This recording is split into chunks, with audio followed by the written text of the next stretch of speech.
What's up, guys? Welcome to the S'mores Indoors podcast, special edition of our live stream here. This is the Edge of Autumn live, and we're going to have a fun night tonight. So, of course, I'm not here alone. I've got some partners in crime tonight. We're going to introduce them here one at a time. First off, we got Mr. Bombastic Jonathan. What's going on, man? Long time no talk. Yeah, 24 hours. Yes. And our special guest, we hyped a special guest. And ladies and gentlemen, we have all the way from Ohio, Mr. I'll let him introduce himself. How about that? Let's do it that way. Monty is in the house with us tonight. Ladies and gentlemen, what's going on? What's happening? Let's talk movies. Let's go. Let's do it. How are you guys gonna be sad? How's it going, guys? What's been going on today and the last few days?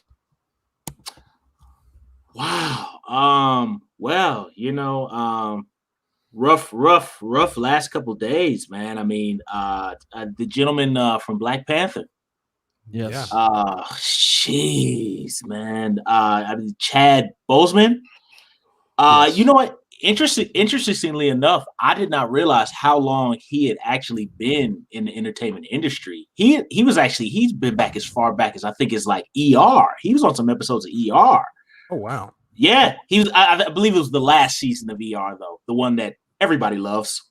Yeah. But yeah, he was on the last season of ER, and man, that was really rough, man. That's the biggest thing that caught me off guard. I had some thoughts on that because I've been thinking about it the last couple of days, and it's kind of hit me a little harder for a few reasons, and I'll kind of first off, we're both 43, and I was looking into it, and he's 8 days older than me. God. So that means I've got 6 days left to live now. Always, we were talking about that last night. Every time someone around my age dies, I think a lot of people start to question their own mortality when something like that happens. So I do that as well. And the other thing, colon cancer. My mom just battled colon cancer kind of hit me in two ways right there. So it's sad to see that he was really, you said he'd been working a while, but as a big star, he just was kind of up and coming the last, 5 to 8 years. So it's a big loss, I think. Oh, for sure. I really hope they don't try to recast that now. I mean, I know I don't think they had anything in the bag for the sequel, so I kind of hope they just let that be. I really don't want to see anybody come in and try to fill in there. Yeah, I concur with that. I'd rather they maybe bring in another Marvel character that could take the mantle from Black Panther. I wasn't even familiar with Black Panther before that movie even came out, but I think the thing that was, aside from him being a very young man, is just the fact that his performances were so powerful that you kind of didn't realize that he was sick. Because, I'm a healthcare worker my own self, and I've worked with many of folks who've had what he had, and I've seen many of folks like him. I've wheeled many of folks, down to the place, to the morgue. And, the fact that he was such a strong actor that you did not realize that he actually was sick. That was the strength of his performance. He is really a loss. I think he was on the level of being like a young Fishburne, young Denzel, young Wesley Snipes. He was up to that mantle. Fishburne's a good comparison, I think. He kind of had fit that mold pretty well. He could have gone on to similar roles like he took on as he got older as well. So, but I mean, for what he did, he played some pretty iconic characters, even, Jackie Robinson and James Brown. And, those are big shoes to fill in a movie. So, Oh, and shamefully, I must admit that I haven't seen either film, but that's because my genre is kind of the genre that we tend to kind of dabble in. That's the one that I most enjoy. But have you guys seen either one of those films, the Jackie Robinson, the James Brown films? I've seen the. Go ahead. Go ahead. I've seen the Jackie Robinson. The Jackie Robinson movie, 42. Oh, was that good? Actually? It was really good, man. That's where I first saw him at. I didn't know he was in a James Brown movie. Yeah. I can't remember the name of it, but yeah, he was. So, and then Thurgood Marshall too. That's a big historical role to take on as well. So, oh man, and then he did the what was it, the Spike Lee movie he just did for Netflix? Yeah. Oh, that was a good flick. That flick was heavy, man. That was really good.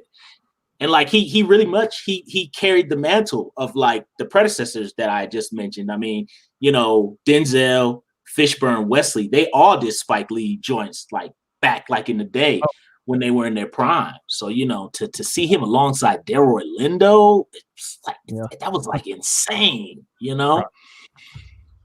So yeah, I think the next week or so I'm gonna try to go back and watch a couple of these movies that I've missed that he was in, and just pay a little tribute to him and what he offered all of us as fans of all movies. I think we all watch, we have our preference in the genre that we watch, but we watch everything. So definitely going to go back and catch some of those I missed. So rest in peace to Chadwick Boseman, and like we said, it's a big loss and way too young as well. So yeah. Such a loss. Yeah. That really broke my heart when I heard about that. Yeah. It kind of fell along the lines of it was a couple months ago, I guess, Kelly Preston. No one really knew she was sick either. So I had the biggest crush on Kelly Preston growing up when I was a kid. I mean, oh man, what was the film that was like Revenge of the Nerds in the 80s? What was that one called? Mischief. Okay. The film Mischief. I don't know if you guys, Jonathan, have you seen that film Mischief? I have not seen it.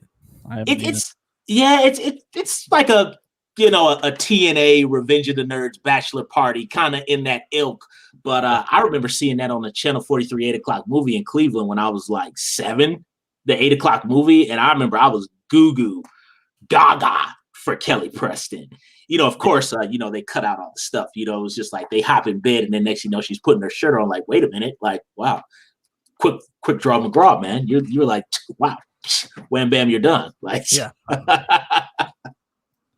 man, I hate to. I was just in the private chat there. I got a call from work. I've actually got to go in and get some stuff covered. That I hate to do it. I'm gonna have to hop off, guys.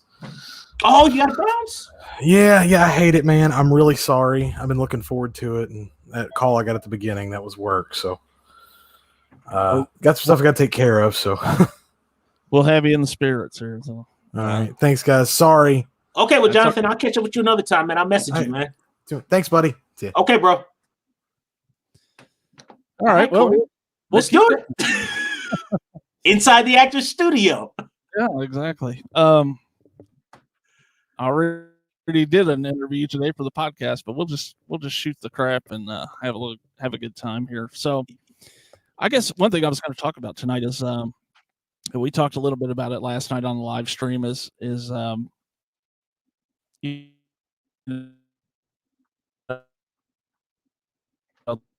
the movies for Halloween season that's coming up, and did I cut out? Oh yeah, you broke up a little bit. Okay, I was going to say, some of the movies that we watch, the Halloween season's coming up. What are some of your favorites to watch every year during that time? Oh, of course the traditional staples. Of course, my favorite horror film, scary movie of all time is John Carpenter's Halloween, 1978. I love that film. I always watch that multiple times during the month of October. I usually always watch some part of the Halloween series. Usually most of the time I stick with probably 1 through 4 during October. And then I do Nightmare probably 1 through 3. Sometimes I'll dabble a little bit in 4. I never go to Nightmare 5, which that was the first Nightmare on Elm Street movie I saw in the movie theater. Freddy's Dead I almost never watched. New Nightmare, occasionally I look at. Jason vs. Freddy here and there. Of course, Friday the 13th, but only the Paramount Fridays I watch. Those are the true Friday the 13th to me, are the Paramount ones. You know, Jason Goes to Hell, passable horror film, not a Jason film in my eyes. Texas Chainsaw Massacre. I stick with 1 through 3. You can't get me to sit down and watch Next Generation with Matthew McConaughey and Renee Zellweger. I can't do it. I can't. You know, I like to watch a little bit of pretty much 70s, 80s, 90s horror, and sometimes I like to dabble in whatever's like on Netflix or on Shudder. But I try to mix it up a little bit. But yeah, that's usually my long-winded way of saying that's what I watch during October.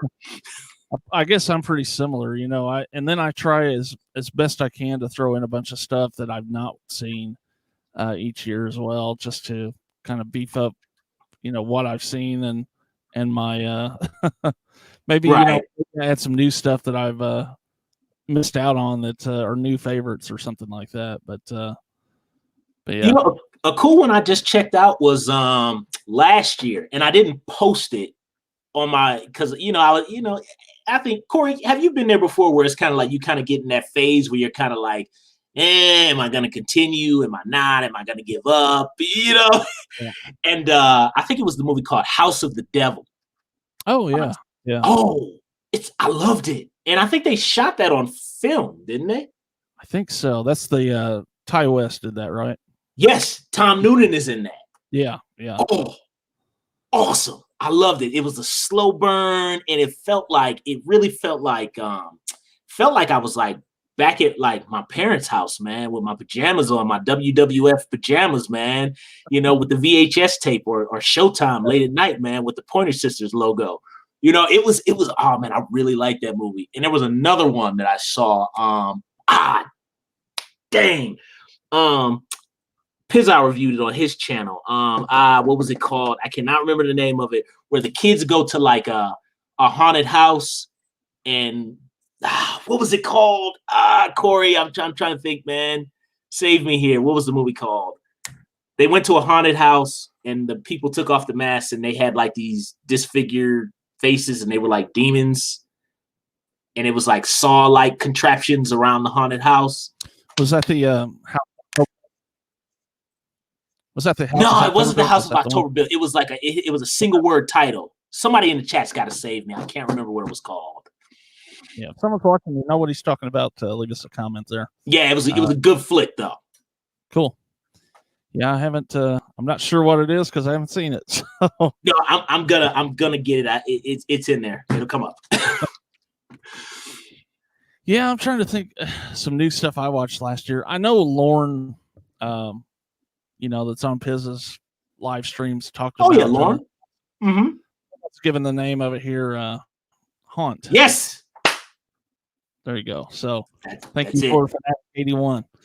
I've definitely heard of that movie. I just haven't seen it. Oh, you got to check it out, bro. It's awesome. I'll have to do that. My bad. That was a spoiler in there, what I said. Sorry. You know, that's funny. That never bothers me. I can still enjoy a movie even if I kind of know what's going to happen if I haven't seen it. So one I checked out though that Lauren mentioned last year was I can't remember what country it's from because a lot of his movies are from other countries if you haven't noticed. But oh yeah, like he does like the Indian and was it Siberian films? Yeah, I hear they're pretty hardcore. There's a movie called Game Over that he recommended, and it's really good. It's I don't know if it's still on Netflix, but it was on Netflix, and it's I think it's Asian of some country in Asia. But, it was a cool movie. So I mean, like, what was it about? So this girl is she kind of had a experience with trying to remember how it went. She kind of had an experience where someone invaded her home and attacked her, and she's back home, but she's kind of like recovering from the attack, and she's obviously scared, Right. and she's worried it's going to happen again, and things progress, and it kind of does. So she has to take care of the issue, and it's kind of built off like a video game. So like there's like multiple lives, maybe. That's a little tease on how it goes. Oh, so we almost got like a Super Mario Brothers Zelda kind of thing going on there. Sort of. Oh, that's awesome. Pretty cool. So I believe she's like a video game designer. That's what her character does. So that's what the character in the movie does. He fits in, yeah. Okay, wait, that's an Asian film? I believe it is. I'm not sure exactly what country, but like I said, it was on Netflix. I'm not sure if it still is, but okay, because I know Lauren, he pulls out some pretty cool stuff. I know a movie he suggested the other day when I was on his channel. I looked it up on my phone, and like even looking at the picture, I was like, I don't know if I'm built for that. Like it was so hardcore, bro. Like just the picture, and I was like, you know what? I gotta eat breakfast in a couple hours, and I gotta sleep. I don't know if I want to do this. But those are the kind of films I like. I like films where you kind of just look at it and you go like, am I gonna do this or am I not? That's the best one. Do you like those type of films, Corey? It depends. That's something we were going to talk about at some point on this channel. Is like, I don't know if this is what you mean, but like films that go too far. Yeah, is that kind of what you're talking about? I think a lot of that changes with people when they have kids or something like that. I know Jonathan and I have talked a lot about the Serbian film, and it's just something I have no desire to see at all. I know what happens, but I don't know. It's just nothing I want to watch. So now wait a minute. So Corey, you have children? Yes. Okay. All right. I remember because I know a couple times, like when I go across different folks' channels, like, and I go back to something Siskel and Ebert said way back in the day when they reviewed Aliens, and I remember I think it was Siskel who was talking about when Ripley goes back to rescue the little girl when the face hugger's about to get her in the Queen thing, and he was just like, well, she was screaming and I felt like I was in pain, and I just remember watching it like, bro, you do realize that they're not real aliens, right? And that face huggers aren't real. Yeah. But I don't know, man. Like all my friends have kids, and my buddy was over the other day, and he had his 4-year-old. His 4-year-old's running around my place, and I'm just joking with him and stuff. And kind of, I could kind of look at him and kind of, understand where parents are coming from in that perspective.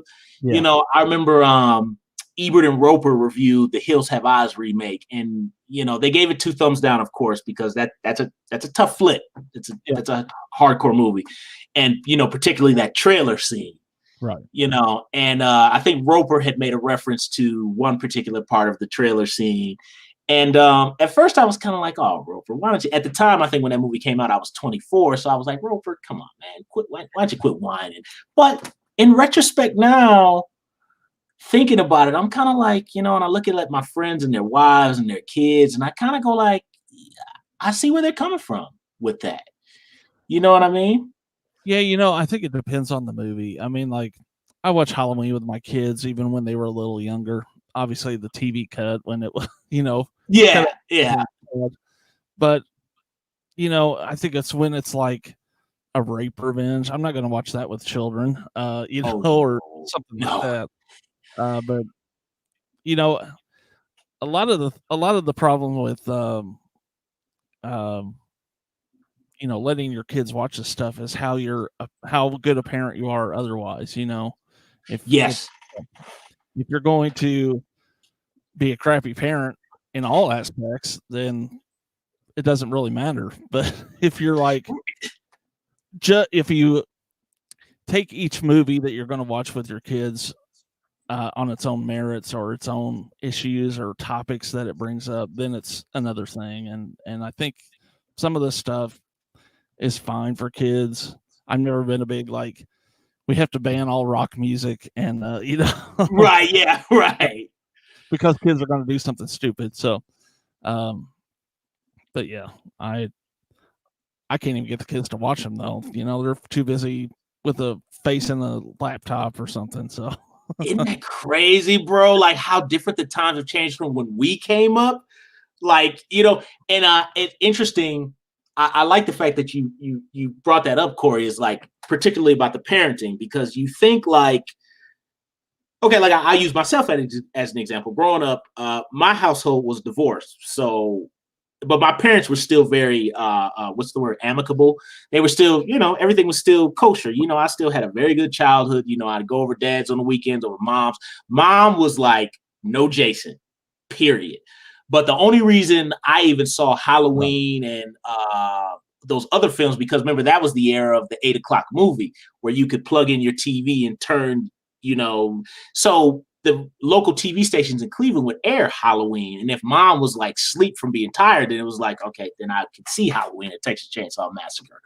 Yeah. And I would go with my dad's on the weekend, and my older siblings who were teenagers, would watch Freddy's Revenge and Final Chapter. And I remember my father particularly let me and my cousins rent, you'll love this one, Corey, Texas Chainsaw Massacre Part 2 with Dennis Hopper. Oh my God. And I never forget, I rented it, and it was the cover with the Breakfast Club thing, right, logo. And my stepmother cooked chili that night before we watched that movie. I swear to God, it's not a lie. She cooked chili that night, and I'll never forget, we were eating a bowl of chili, and it came to the Lefty scene oh God. But I'm still a citizen.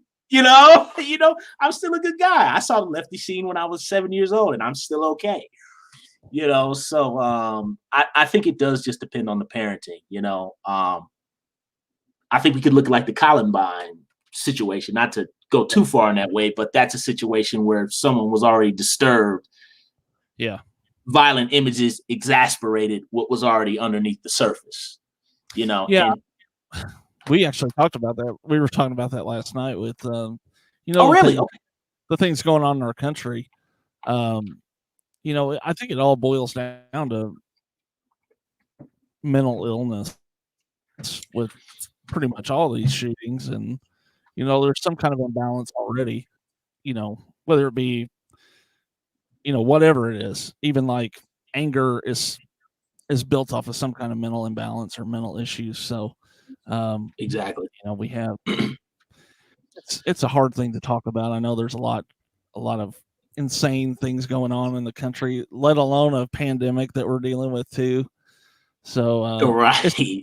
There's a lot of mental illness going on. We can just go ahead and put that out there.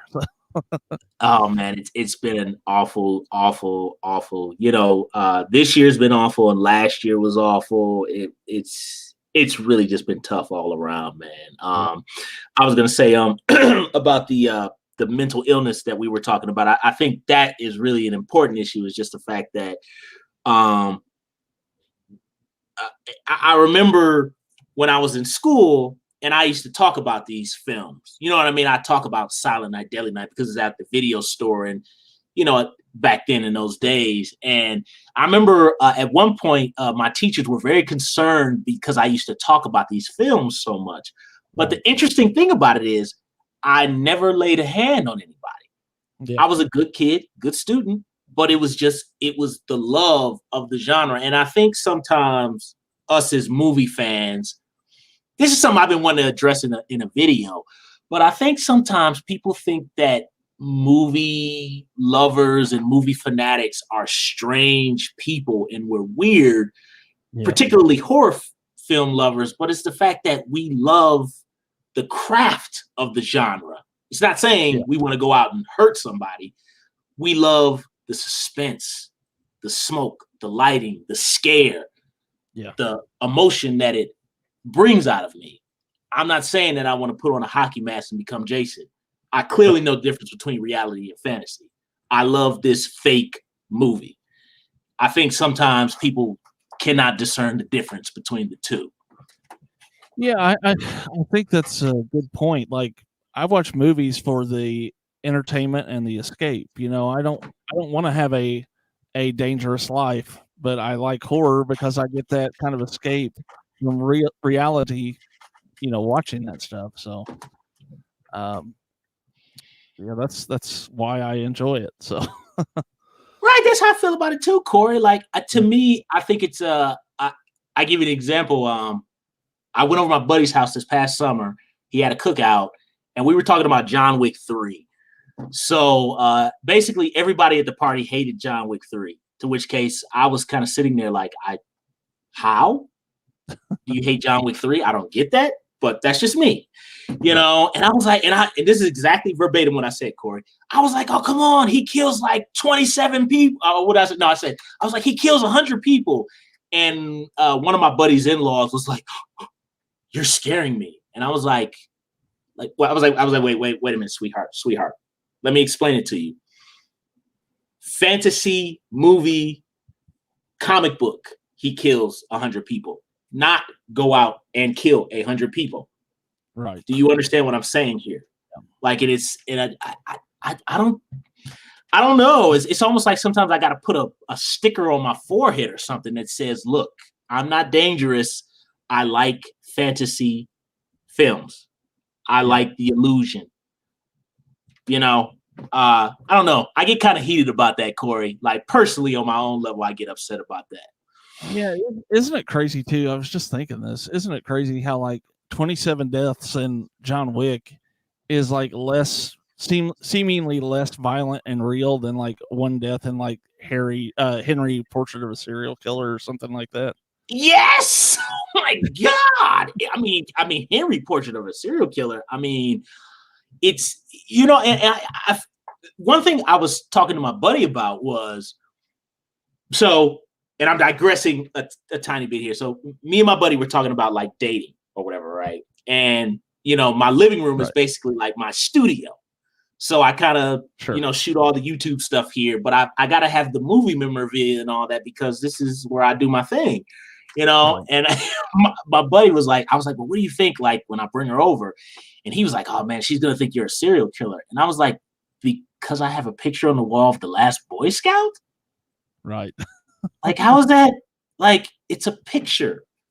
Like posters. That's a craft. And I don't know. It's very odd to me that people don't see the craft. I think that's the cool thing about movies is that I think the illusion is seriously so strong that it's almost like people's brains cannot discern the two. It's almost as if it is real to them. Sure. So in a sense, I think it's cool, that they get tripped out by it. It means that we're doing the right thing. Yeah. Plus, you don't want a woman that doesn't respect your interests. So, Exactly. It's not the chick for you. So. Right. Exactly. Yeah, it's just crazy. Like, it's almost like you said, 27 deaths in John Wick is almost like it's not real people he's killing. It's just like mannequins or, it doesn't have the impact of like a torture scene in like Last House on the Left or something. It's kind of weird. And I well also too, like, all right, say for example, we watch,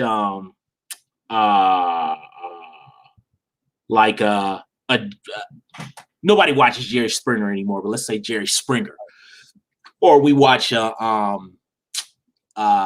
I'm not knocking Tyler Perry, but I'm giving an example, like an abuse scene in a Tyler Perry movie.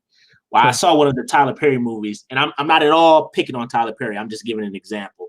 But in one of the Tyler Perry movies, there was a scene where Malik Yoba gets drunk, and he's kind of straddling Janet Jackson this is a PG-13 film. He's kind of straddling her on the bed, and their marriage is in turmoil and all this kind of stuff. And he's basically kind of roughing her up and psychologically abusing her, not so much physically. And then he kind of like has a bottle of liquor and he kind of starts like throwing it on her. Right. And it just kind of amazes me that the psychological abuse in that scene, to me, is almost even worse than like something you'd see like a fake Final Chapter Jason hand gushing out blood. Yeah. Like, that's actually real, the emotional, psychological abuse. Right. But people can sit there and watch it like it's entertainment. They don't have nothing to say about that. And they won't have anything to say about it if they see it in any other movie. Right. That, like, if it's Clint Eastwood or Meryl Streep or something like that, or Robert De Niro, it's all fine, but the second you put Jason or or Arnold comes out with a machine gun, oh, it's bad. It ruins everybody.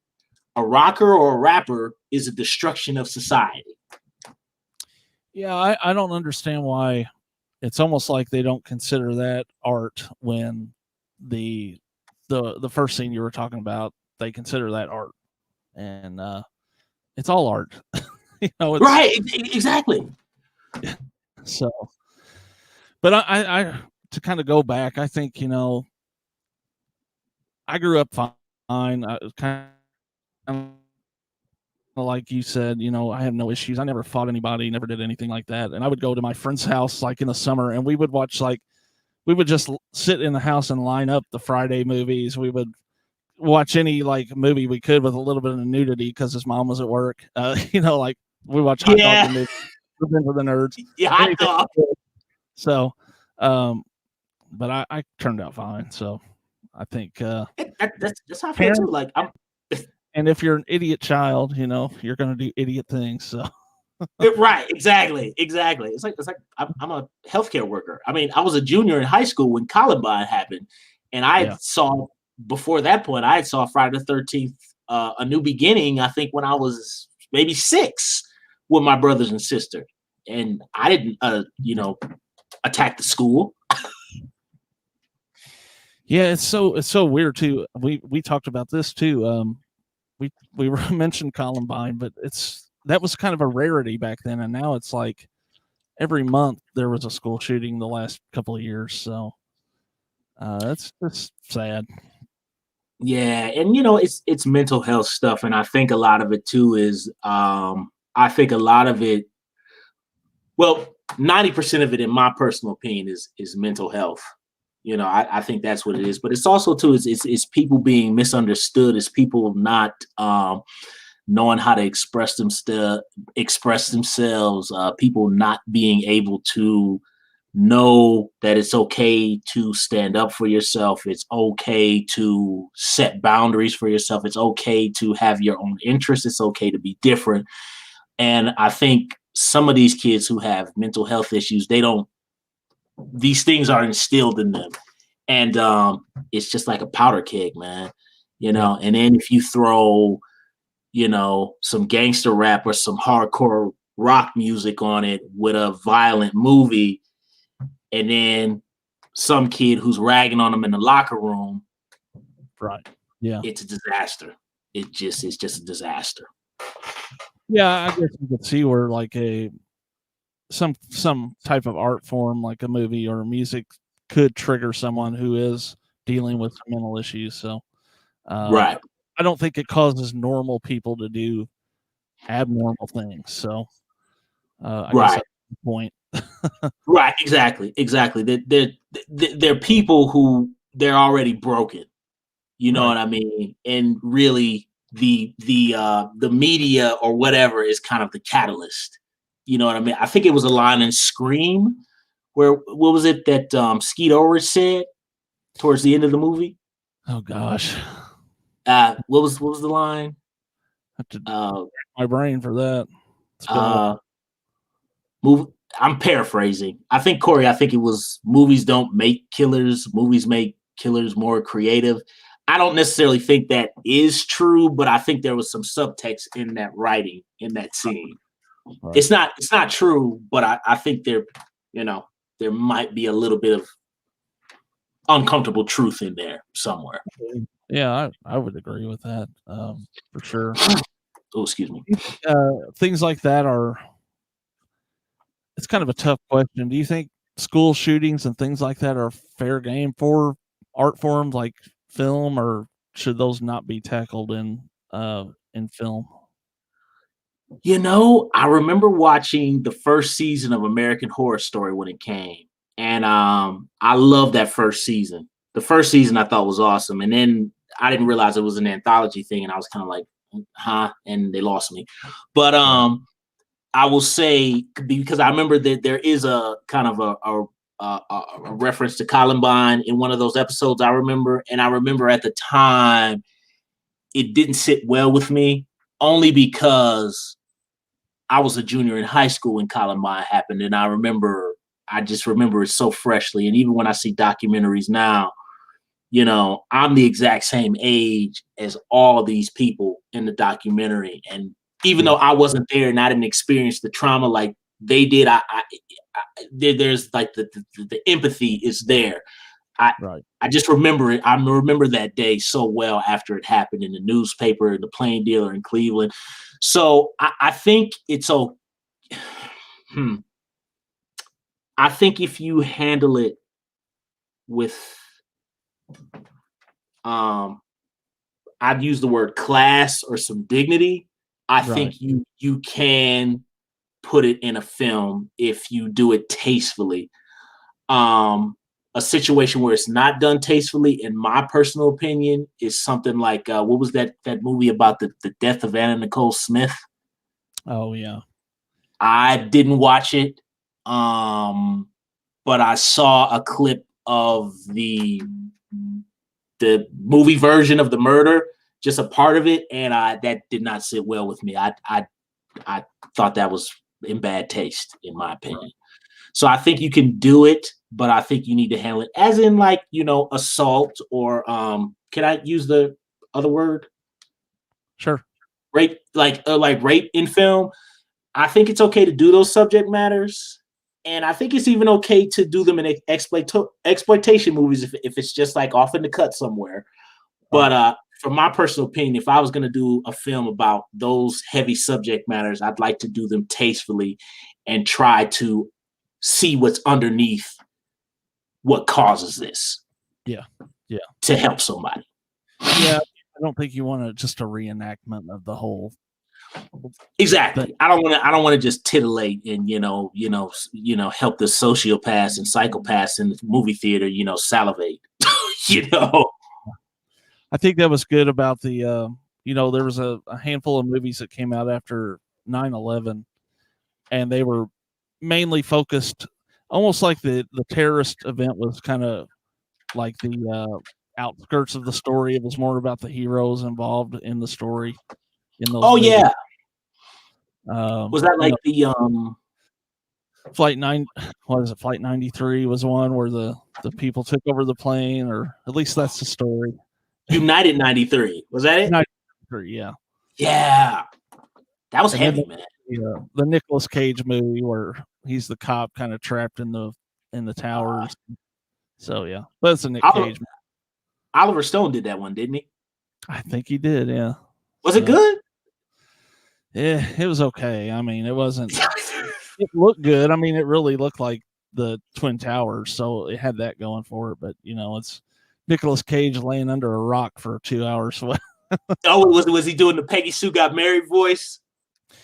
I don't think so. He was just in a really bad crash and just kind of laying there, and it was. I thought, get me out of here, please help. Or was he doing the Con Air voice? Get me from up out of here now. He should have went on some kind of rant or something. And yeah. I need classic Nicolas Cage in this movie, please. Oh man, let's give us some Raising Arizona here. Yeah, there you go. He kind of looked like a Raising Arizona once he got out of the rubble. Oh yeah, we with all the dust and stuff. He'd be like when he blew up Randall Tex Cobb in that movie. Oh, bro, say that scene is not hilarious in that movie with the Pampers. That was great. That's a great movie. Oh man, when Nicolas Cage flies off. Oh, Here's another take on like a true life event that I was kind of going back and watching some of your videos and reviews, and you did a review on Once Upon a Time in Hollywood. How about spoiler alert for anyone who's seen it, how they changed up the true events at the end of the movie? Did you like the way they did that? Actually, you know what? For that, and I think that kind of goes back to kind of what we were. Excuse me, allergy season. And I think it would probably depend on a person's age. So, I'm 38, so I have no emotional attachment to it. So for me, I only know about, the Manson thing through like documentaries and all that thing like that. And for me, it didn't bother me, the recreation and turning it into this fantasy kind of, rescue kind of celebration ending to what really happened in real life. So for me, it didn't bother me, but I think that's because I didn't have an emotional attachment to it. But the audience I was with were people that were my parents' age. They didn't seem upset by it. Right. I actually walked out the theater with a woman who was probably in her 70s, and she was not upset by the film. She liked it. And I just remember she kind of turned and looked at me, and she was like, she said she misses, the people who actually, murdered in real life. But she said she liked the film. And I was kind of like, oh, I was like, okay, Yeah, I'm a big, like, I don't want to say Manson buff, but I really like to absorb as much of that stuff as I can because I think it's an interesting story. It really changed Hollywood at that time. People were sleeping with their doors unlocked before that happened in LA, and not after that. Oh God. But I really loved how they changed up the ending, how it didn't end how you expected, how the real story ended. Right. But I still think about that, and those people were someone's kids, and it's got to be hard to take on a movie when it's about real people that were murdered in a pretty horrific way. So yeah, and then it's like kind of, you kind of look at like, you got Leonardo DiCaprio with the flamethrower, and you got Brad Pitt, it's insane, man. Like I was sitting in the theater, like I was kind of watching it, like I was like, okay, this is, a little bit self-indulgent, but I'm with it. I'm digging it. You know what I mean? And then I'm like, whoa, and it just went nuts. And it's like, and then you kind of take a step back and go, now, wait a minute. How would the family members feel, if they took a look at that? So, I don't have an emotional attachment to it. So I think it's a call on the filmmakers on whether they want to go there or not. Tarantino, he's got a set of kahunas on him, and he's always willing. He breaks boundaries, and he's willing to take those risks. Yeah. So I think for somebody like Tarantino, he's got the money, he's got the cachet to do it. Those are the rest of us who are like not on that level. I don't know if we could do that, but I think he's got the panache to pull it off. So that was how that one got through. And it also helped that it was 50 years removed from the events. So, even Manson's dead now. So yeah, he was executed, wasn't he? No, he died of some kind of cancer, I think, in prison. So he died in 2017, I think. So yeah, was it 2017? Okay. Yeah. Oh wow, it finally caught the right person. Yep. It's just crazy. It's interesting. I'm sorry, Corey. To say that I'm kind of obsessed with reading and learning about that case is an understatement because I have a piece of the fireplace from that house. So. Oh, get out of here. Hold on, how did you get your hands on that? I actually bought it from a guy that does like tours out there that are kind of like the goes to like the places where people have died and like kind of Hollywood star map tours or something like that. But the death side of things. So. Oh, really? Well, hold on. Did you want to say how much it costs, or you want to say over air?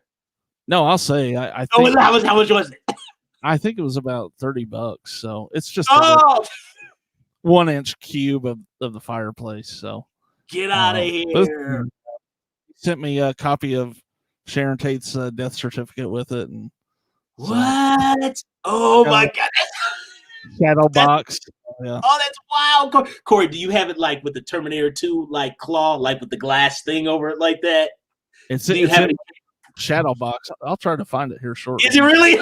Okay. That's bad. Hold on. What else do you got over there, man? You got something other like cool memorabilia?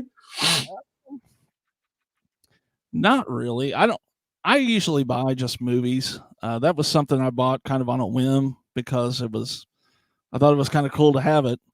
Okay. No, that's badass. Movies. I got a few posters and stuff hanging up and pictures with celebrities and stuff, but Right. But that's about it. Yeah, that's yeah, man. Those are fascinating interviews, man, to take a look at, to listen to him talk, man. It's very disturbing and strangely kind of sucks you in a little bit. So I could kind of understand a little bit how if someone was like already short-circuited their own self and weak-minded to begin with, or maybe abused or whatever, how they could be sucked into that kind of, tsunami. Because there's a new show on the Epics network.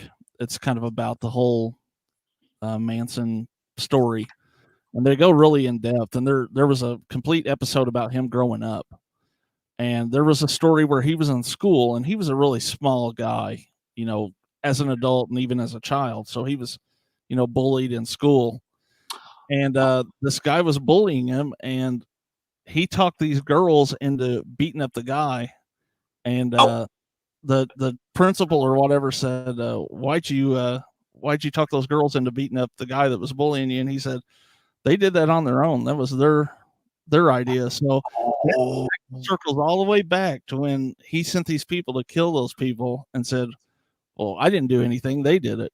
So, that's crazy. Wow. My man, he was a true pimp. He had game. Yeah. he did that when he was in school. That's crazy, man.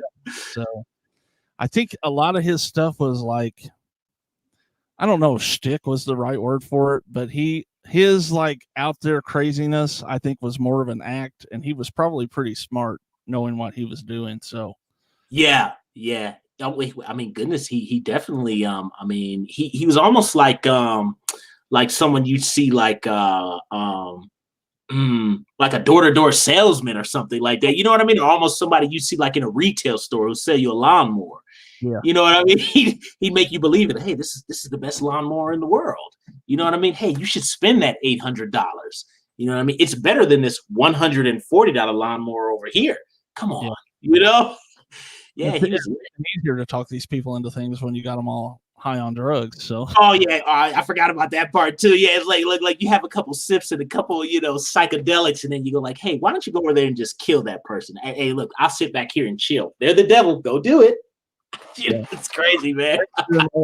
They were doing LSD, I think, every night. So oh my god! So they never even touched planet Earth. No.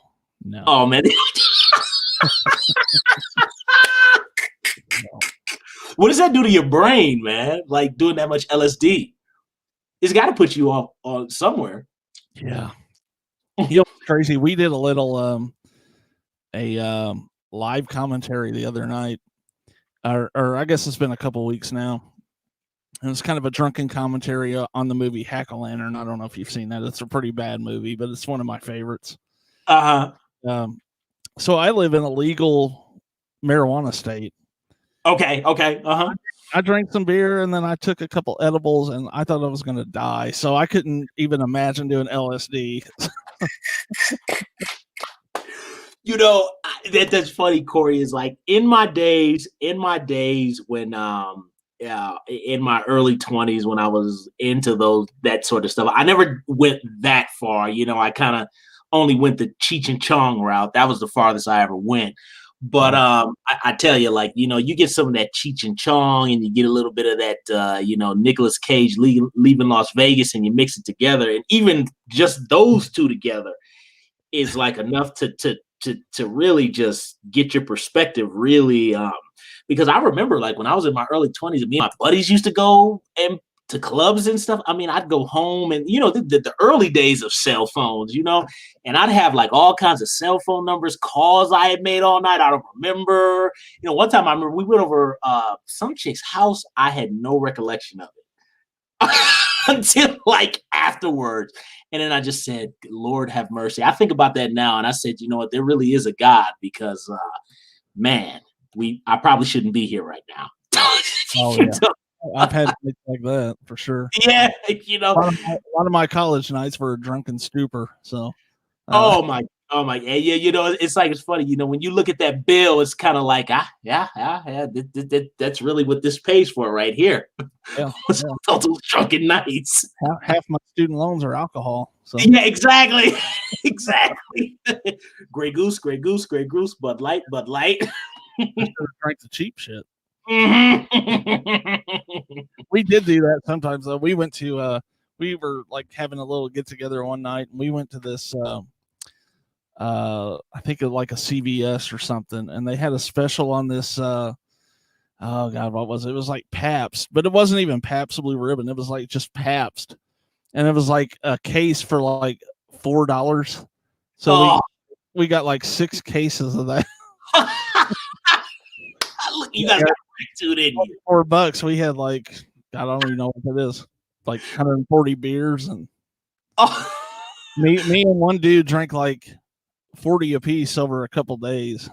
I remember one time a buddy of mine, I think we were 19, and a buddy of mine, we used to, because we lived in the suburbs. Well, it was like a middle class suburb, but like if you went a couple streets over, that was kind of, I use the politically incorrect term, hood, know. So we would always kind of go to stores in the hood because they just didn't care. They just sell stuff to you.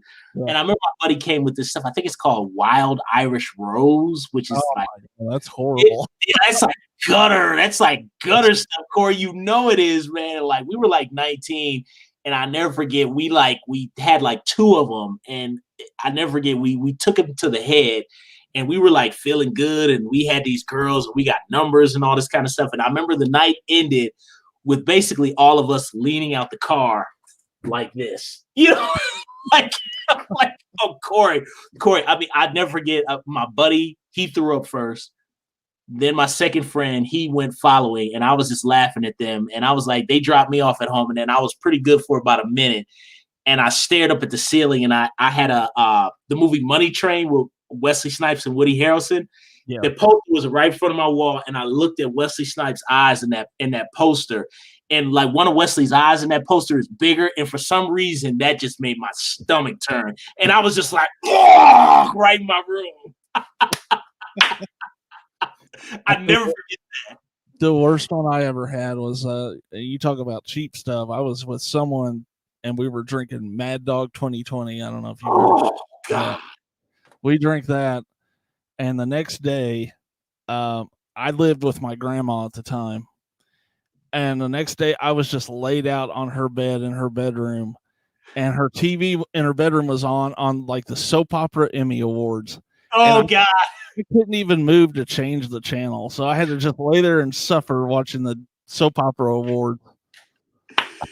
Hey, isn't that rough, Corey? Like when you're in such bad shape that you won't even move to even. You're just like I can't do it. If I just move, it's gonna make it worse. Yeah, but why would I go do it again the next weekend? Exactly. Look who the bro. Same night. Every time I would do it again. Look, hey Corey, do you ever tell yourself, I'll never do it again?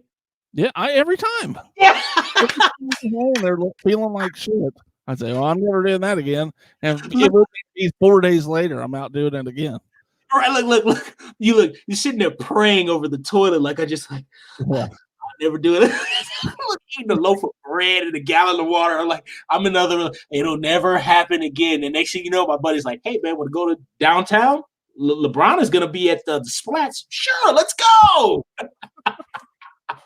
You know what's the worst though? What's that? When you get hungover because you were out drinking too much with your mom, which I've done that. Oh my God, that's never happened to me. My mother, God rest her soul, she was never into that stuff. But I do remember throwing up one morning, and she heard me throw up, and I remember walking out the bathroom when I was like 20, and she just stared at me and was just like, she was like, are you ever gonna do that again? And I just was like, I won't, Mom. We a friend of mine used to come over and we'd be drinking, and it was a couple of years before either one of us was 21. And my mom really didn't care because we were staying at the house doing it. But she thought he was 21. She didn't know he wasn't 21 either. And she was like, she hands me some money. She's like, go get me something at the liquor store. And I was like, she's like, Jeremy can do it. He's 21. So we had to like scour town for someone that could go buy this stuff for him because we couldn't. And look, and that was like, wasn't that like searching for the buried treasure in the Goonies? Like you were on a mission, weren't you? Yes, and that was pre-cell phone, so it wasn't like call up your buddy on their cell phone. You just had to drive around the house. Look, you had to go from place to place to place. Hopefully, I see him driving through town once, and I can just stop him. Right. You think how much gas we wasted back in those days, man? We used to go out and, put like 2 people per car, and I lived in a fairly small town at like a few thousand people. Right. But we would go out and like a couple cars and just go play hide and seek at night in town. Just hide in the car somewhere and see if the other car could find you. Oh, that's hilarious. Or we just do that all night and spend whatever gas was like $3 a gallon or whatever. One of my buddies, he was from a small town like in between like Columbus and Cleveland. I can't remember the name of it, but he told me what they used to do was they would like haul the cows into the high school gym. And then he said they push the cow over in the gym and then just like run out. I was like, wow, okay. He was like, it's called cow tipping, Ma. I was like, okay. I grew up in the city of Cleveland. I didn't know that was a thing. We did something similar, but with a friend's car one time. So like I'm a big dude. I'm like 6'5", and I had a bunch of big dude friends. Right. And one of our buddies was like parked at the high school. So like our high school was on this one main road, and the junior high was connected to it on the backside. Well, he had this tiny car, and somehow we were standing out by his car while he was doing something in the school and figured out that we could just push it. And we pushed it all the way down to the junior high. So he came out and his car was gone, but it was because we just pushed it down like what would have been like 6 blocks in town. Did he think somebody stole his car? Yep. Where's my car? We're hiding, watching, and laughing. Hold on, wait. He was like heated, was he? I know he's like, man, where's my car? Hold on. How long did you guys let him do that? A couple minutes. We didn't see it. I bet it was the best. Yeah, it was great. So have you watched anything recently that you've enjoyed that you hadn't seen yet? What was the other night I watched I had never heard of this film, and what's the gentleman from Alien Covenant and Prometheus, Michael Fassbender. Oh, okay. And it's a movie called Lake Eden. Okay, I've heard of it. I haven't seen it. Yeah, I just got hip to that the other day. Like I had come across it I came across it on Rambo Raff.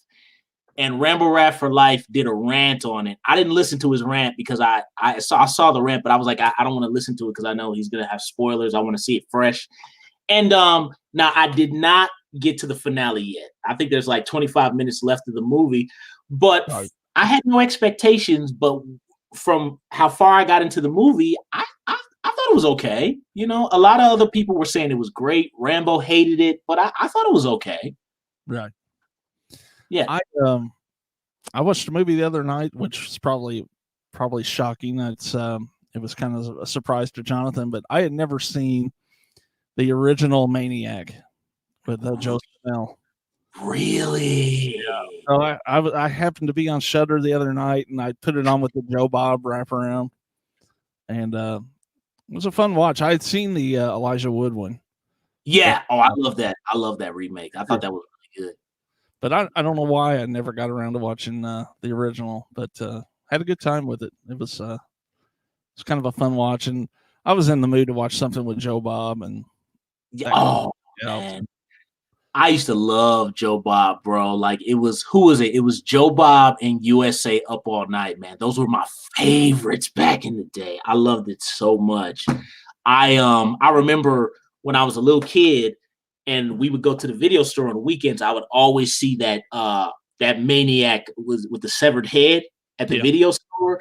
And I'll never forget, I loved horror when I was a kid. And I had seen at that point Texas Chainsaw Massacre 2. I think I had seen the Funhouse, pretty heavy stuff for my age at that time. But when I saw that cover of Maniac, I was like, I'm not built for that.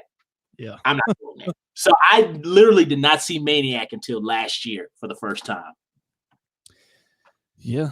I don't know why. I don't even remember that movie from when I was a kid at the video store. I don't know if mine didn't have it or what, but you don't remember seeing that, Corey? That severed head with the knife back in the day? That was kind of new to me when I started to get into I started watching Piz. I think it was around 2014. I was telling him this, 2014, for some reason I was kind of out of work at that time. Mm-hmm. And, got on YouTube and I found this video he did about the Universal Blu-ray of Halloween 2. Oh, and yeah. From him, I got suggested to Dead Pit and all that stuff. And so I kind of came into watching that stuff and around that time. So it's only been 6 years now. Also, I would say, Corey, did you grow up with that? So you didn't watch those films way back when? I did. Like I was saying, I would go to a friend's house and I was kind of subject to what they were watching. So I watched all the Fridays. I watched the Nightmare on Elm Streets and stuff like that. But I don't think we got really in deep with horror. Okay. And then whenever I got older and I just got busy with high school stuff and college. And then after college, I had kids and I wasn't able to watch all that stuff when the kids were growing up. And now I've got a freaking 20-year-old kid. Oh, so, yeah. all my kids are grown. Right. So I'm kind of it's kind of fun though, because I'm catching all these movies now and they're all Blu-ray quality and I'm not watching. What was your feeling about Maniac? When it was over, how did you emotionally, how did you feel? How did it affect you? Honestly, it didn't affect me that much. It just felt like, a slasher to me. I thought it was well done. Joe Spinell's pretty realistic as a low-life dude, for sure.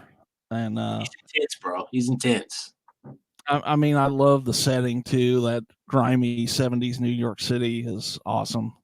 Oh, man. I'm sure I've never been to New York, but I know it doesn't look like that now. So and I'm glad it doesn't look like that because it looked like a scary place. The New York of Maniac and the Exterminator with Robert Ginty or Death Wish. Those are the New Yorks I don't ever want to go to ever. I've never been to New York either. Yeah.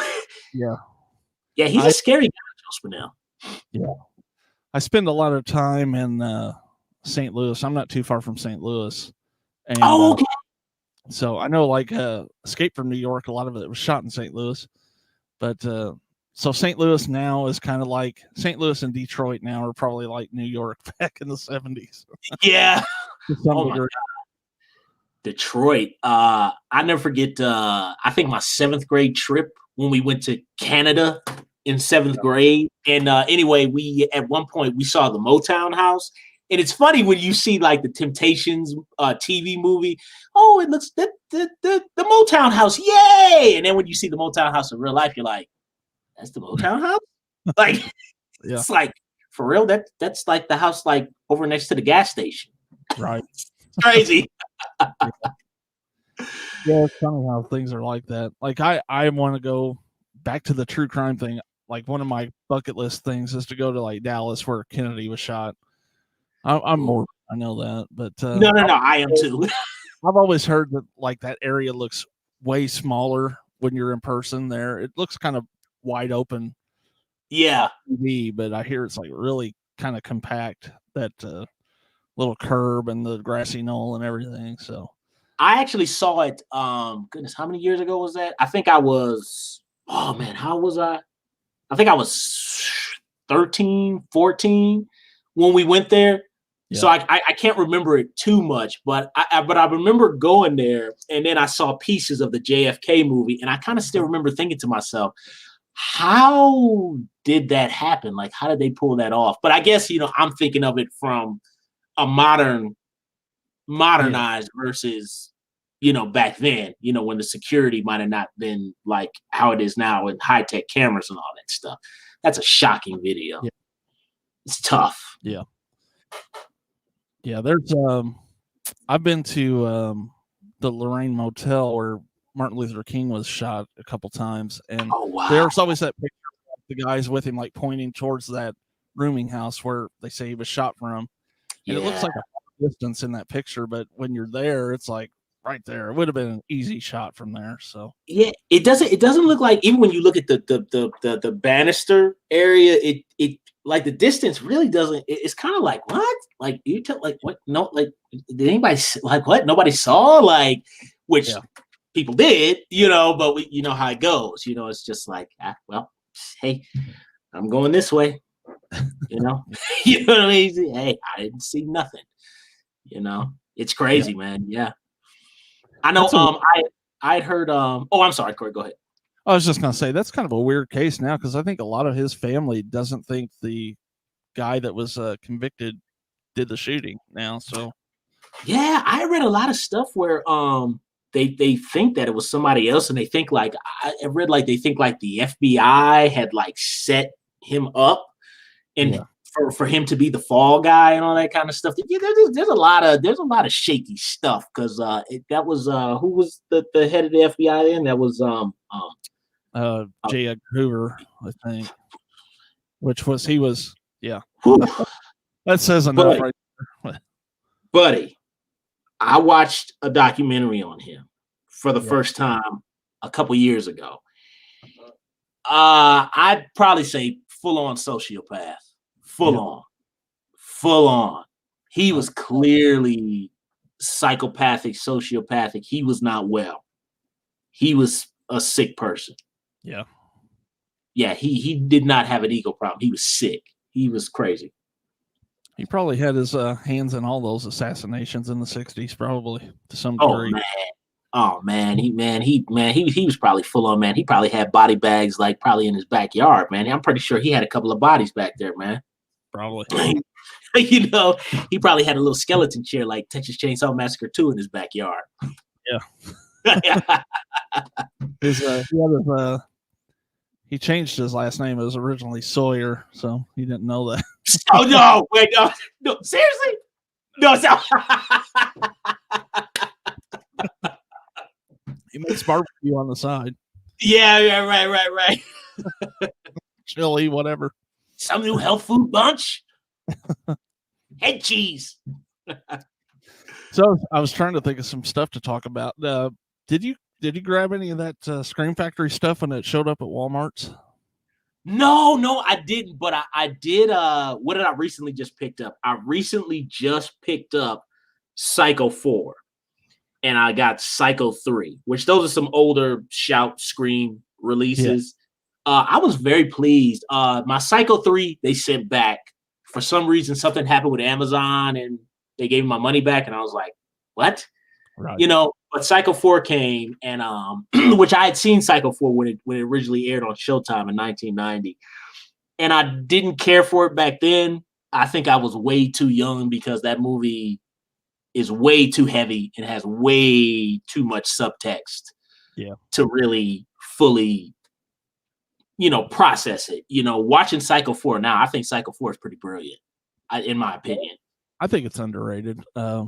Yeah, I was on with Lauren a couple of weeks ago and was talking about the Psycho series, and I don't mind it. I honestly think that's one of the best series of movies if you go Psycho 1 to 4. And Psycho 2 to me is one of the best horror sequels of any series. Oh, Psycho 2 is the one thing about Psycho 2 that makes it so awesome is the fact that you don't know what's going on. Yeah. I remember watching that movie. I saw it on the Channel 5. I think it was like an 11 o'clock movie or something in Cleveland when they used to air that. And I remember clearly not knowing what was going on. Like, I mean, I could follow, like, okay, this person did this, but like, it's like, is Norman really doing it? Yeah. You know, it was the twist. You know, that's up to you whether you like it or not. I think for that movie it works, but I think for most of that movie, it's a solid suspense thriller, man. It's a damn good follow up. Yeah, and what a is pretty risky to honestly. A lot of people just wanted to see Norman Bates going crazy again, but you know, crazy in the way of like killing people. Yeah, Which you got that in 3, but yeah. 3's a fun kind of slasher type movie, you know, if that's what you want. Oh, But three. 2's just really well written, and kudos to Tom Holland, who did a great job with that script. So, Oh man, Tom Holland is a brilliant writer, man. Like you see what he did with Fright Night and Thinner. I think one of the cool parts I love in Cycle 2 is how like the way Anthony Perkins, you can really see in him that like he kind of almost like knows he's starting to become unraveled. You're like pulling for him. You're like, oh, come on, man, leave the man alone. The man doesn't want to kill anybody. And they mess with him so much that he finally just takes that damn shovel. And I love that scene, Corey. Yeah. I just love when she just goes like this, and he just goes like wham, and he just right back in the chair. It's hysterical. Where else do you get to see an old woman get pummeled with a shovel? Oh, hey, look at Anthony Perkins, man. Like you know, when he turned it on, he could turn it on, man. He gave that, and it looked like he really whacked the actress. Yeah. It's great. I mean, clearly it was a rubber shovel, but man, he gave her a good whack there. I tell you what, that's probably one of the best casting jobs ever, is him in that role, because he's just perfect for it. He was such a layered, he was a brilliant actor. Clearly he had a lot of demons inside of him to play with. Yeah. I think that's one of the brilliant things. I think that's one of the brilliant things about acting is like when you give, okay, so for example, we were talking about earlier, like mental illness and people who are troubled and things like that. If you take a person like that, that's kind of what I'm getting at here, Corey, is like, you look at Anthony Perkins, you look at Mel Gibson, a Johnny Depp, okay? These are people who I'd say are troubled. Right. You know, they're very troubled people, as we all are, and they're great. But they have an outlet for their troubles. They have somewhere to funnel it. Right. These people who go off, they don't have a place to funnel it. But I think that's what makes an Anthony Perkins or a Mel Gibson so brilliant. Mel Gibson would not be brilliant in Lethal Weapon 1, 2, and even 3 had it not be for his own alcoholism and his own personal problems he has. Right. He's Mel Gibson is brilliant. Yeah. He's brilliant in Lethal Weapon 1. That's one of my favorite characters put to a movie screen. I love Martin Riggs and Murtaugh. Brilliant characters, man. You know, but it's the demons that make them so good. Yeah.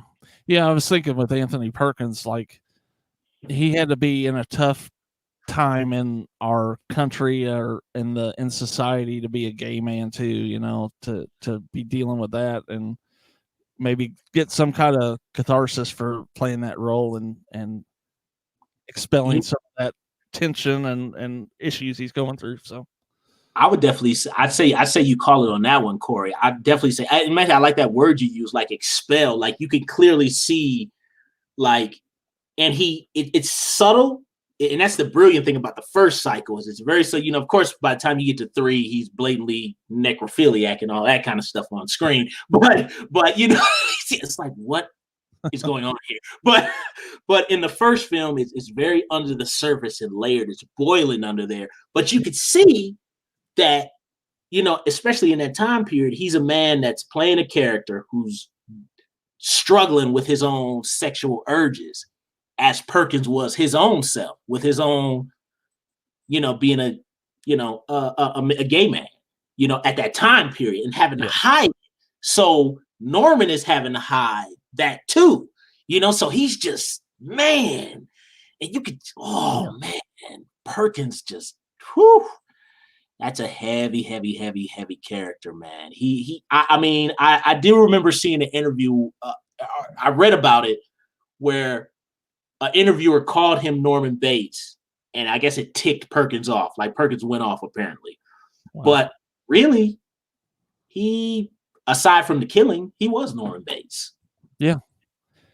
I mean, he's forever associated with that role, so it's kind of like you were talking about growing up with your WWF sleeping bag or whatever you said. Those people, Steve Austin to people in real life is Stone Cold. People see him on the street. Hey, Stone Cold, what's up? So they're living a character their whole life. So, if you play, I think it's kind of a testament, actually, if someone calls you by a role you played, that means you did a good job with it. So. Oh, and he was totally believable. Like, I believe, and it was like he could play that. I listened to the commentary for Psycho 4, and the poor director, like he said, like he challenged Perkins. He made a comment about like, Psycho 3 was a little campy, and he said Perkins just looked at him and was like, campy. What is campy? You know what I mean? He said Perkins like went on a tirade for like 2 hours. He said the lighting crew was like, oh, well, let's just turn the damn lights off. You guys let us know when you're ready to shoot. He said Perkins went in on him. I was like, wow, I guess you gotta watch your mouth sometimes when you're talking to the star. Right. Was 4 the one that he directed, or? He directed 3. So I think that's what set him off, because Perkins directed 3 and the director of 4. See, I think Perkins, to my understanding on the commentary, he wanted to direct 4. Okay. But 3 was a financial failure. So they brought in this dude who's like 25 to direct it. Right. And when the young kid called his movie campy, it set Perkins off. That makes sense. I got him flipped there. That makes total sense. Him saying that pissed me off too. My movie is campy? What? So we kind of talked to Joe Spinell. I think was probably perfect in that maniac role. Anthony Perkins as a Norman Bates. Are there any others that were just perfect casting in your opinion for roles? I always say, how could you do better than Robert Englund as Freddy Krueger? But that's a big one to me. But any others that come to mind? I'm trying to think. Anthony I would say Anthony Hopkins as Hannibal Lecter. Yeah. That now I know there's that online debate about Manhunter. Brian Cox. People like because his Lecter is more realistic to a psychopath and blah blah blah. I get that, but I think in terms of that film, particularly just Silence of the Lambs, not the other stuff. Right. That was perfect. Yeah. Perfect. I mean, Hopkins in that first movie, just the way and I'd even say, matter of fact, even let's go away from Hopkins. Ted Levine as Buffalo Bill. That was perfect casting. Yeah. Because Ted Levine in Silence of the Lambs, he's scarier than Hopkins in that movie. Yeah, for sure. He's pretty damn freaky with that damn poodle. Oh, God, man. Put the lotion in the basket. Put it in the basket. I mean, I remember when I was a kid, I'd never forget my mother closed the door when he was like, it puts the hose on itself. And my mother was just like, go downstairs. I was like, okay, Mom. Like, Ooh, perfect casting, man. I think Ted Levine said he went to strip clubs to get into character. Interesting. Of course, to get into character. I go just for the fun of it, but yeah, exactly. I was like, yeah, that you didn't do that before you got the job. Like, well, I knew what it was like, so why not go again? Yeah. Well, I just had to go back for research.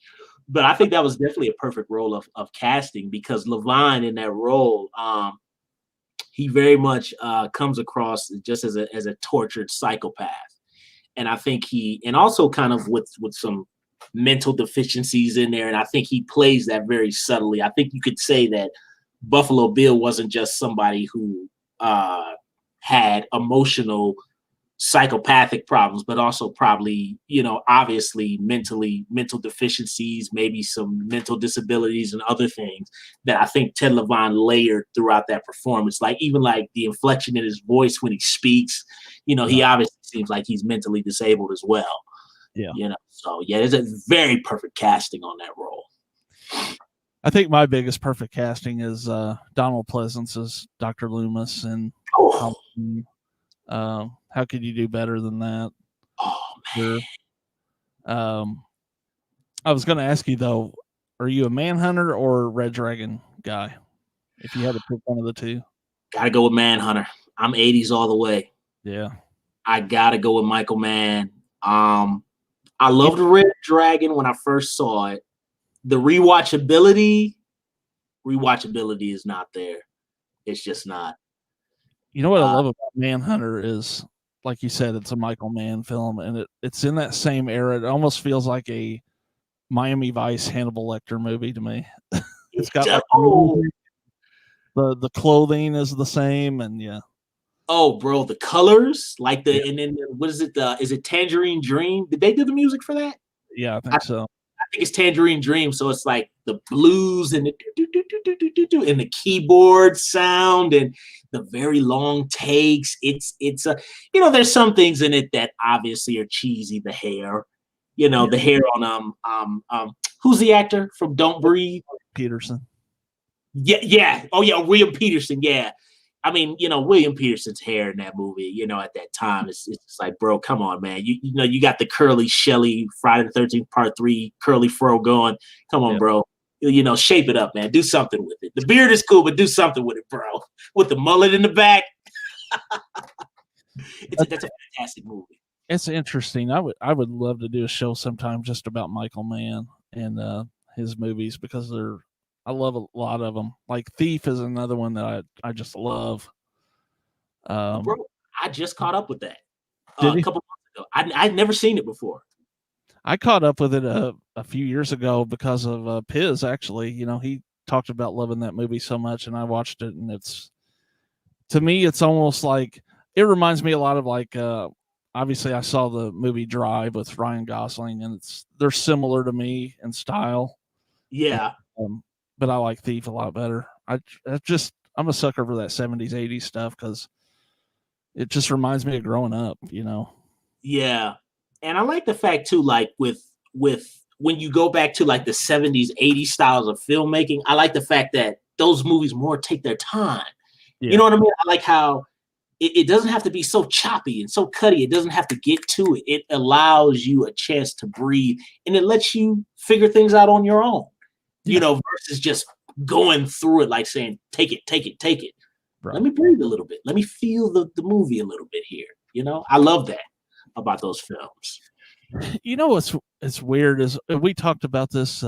We had Wes, Creepy Kentuckian on an episode of the podcast a little while back. And we were talking about movies back in the 80s and 70s versus what we have today. And I brought up the thing about like, people go to like pilgrimages to the shooting locations of those old movies. And like, as much as you like the movie Haunt, you talked about that, mm-hmm. No one's taking trips to where they shot Haunt. No. What is it about those movies that were so epic and still kind of live on today? And will a movie like Haunt be even watched in 20 years like these are now? No, it won't. It won't, and that's not taking anything away from it, right. Because I fully believe the people who make these movies, they know that. They know that their film is not going to. I mean, I think obviously as an artist, the expectation is that it'll be held in the reverence of a Halloween or a Texas Chainsaw Massacre. Right. They know it won't. Yeah. I think they know it won't, because they know that their love for Texas Chainsaw Massacre and Halloween and a Psycho or whatever is so strong that they know their film will never live up to that expectation. But I think it has to do with the fact that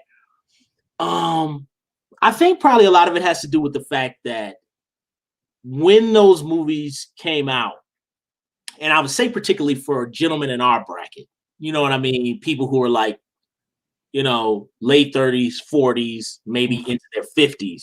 It was at the time where we didn't have platforms like this. So you didn't have so much media to spoil, let you know what was going to happen, see the behind the scenes featurette. I didn't get to know how Sloth from the Goonies was made until I was 35 years old. Like I literally did not see how they put the makeup on the man until I was 35. So for 35 years of my life, Sloth was real in my mind. You see what I'm saying? So it's like now we have avenues to diffuse the illusion before you even get to see the product. But as for us, we saw it freshly without spoilers. We saw it on a dirty VHS tape. We saw it in the theater. And I was telling Lauren on his channel a couple weeks back, I'd never forget, clear as day, late at night, I was over my father's house and I was watching HBO late at night. So I might have been about 7 or 6. Poltergeist 2 came on HBO. And it came to the one scene we all remember from Poltergeist 2, the vomit creature scene. And man, oh man. That scene, just not to mention the subtext of what's going on in the PG-13 movie, that kind of, I still don't know how they got away with that. But Craig T. Nelson's ferocity in his acting, and then you lay on that special effect, and then the thing smiles and it runs out the room. Yeah. Messed me up, Corey. I was like, what the hell was that? And it packed such an impact that I remember when I went back to a community college to take an editing class when I was in Cleveland, I would look at clips from these old 80s movies in class, and a lot of these people hadn't seen these movies. So naturally, I felt like it was cool to just look at the vomit creature scene from Poltergeist 2, to which case my classmates were walking by. One girl walked by me who liked me, and she was like, what are you watching? And she just turned around and walked away. And the fact that she turned around and walked away, I said, it did what it's supposed to do. It still has impact. And I think that's why these movies stay with us. The impact of them, it just has a visceral impact that it just stays with you. Something about seeing that creature and the mechanics in front of the camera, it just feels real, man. And when you see the raw acting of a performer, I was telling Lauren the scene in the funhouse where the creature guy has the blonde girl cornered underneath the funhouse by the fan. Yeah. And like he's like doing this on her hair and the drool is coming down. It's gross, it's nasty, it's uncomfortable, it's frightening. And you don't feel that impact in movies now. You just don't. You don't. If somebody gets disgusted from that scene, it's good. Yeah, and I think very few movies now, like those movies built a reputation over the years too. Like it took me years to actually sit down and watch the original Texas Chainsaw Massacre because I was kind of afraid to watch it. I didn't know what to expect. And to be honest, it's kind of a tame movie in terms of blood and things like that. You wouldn't think that by the name of it, but it really is. Right. But it had this reputation that I was afraid to watch it. And the John Larroquette narration before it starts kind of freaked me out too. I got that far once. I was like, this is freaking me out, man. And I shut it off. Did you start getting shook up, Corey? Yeah. So I'm sitting home alone. I'm like, no. Yeah.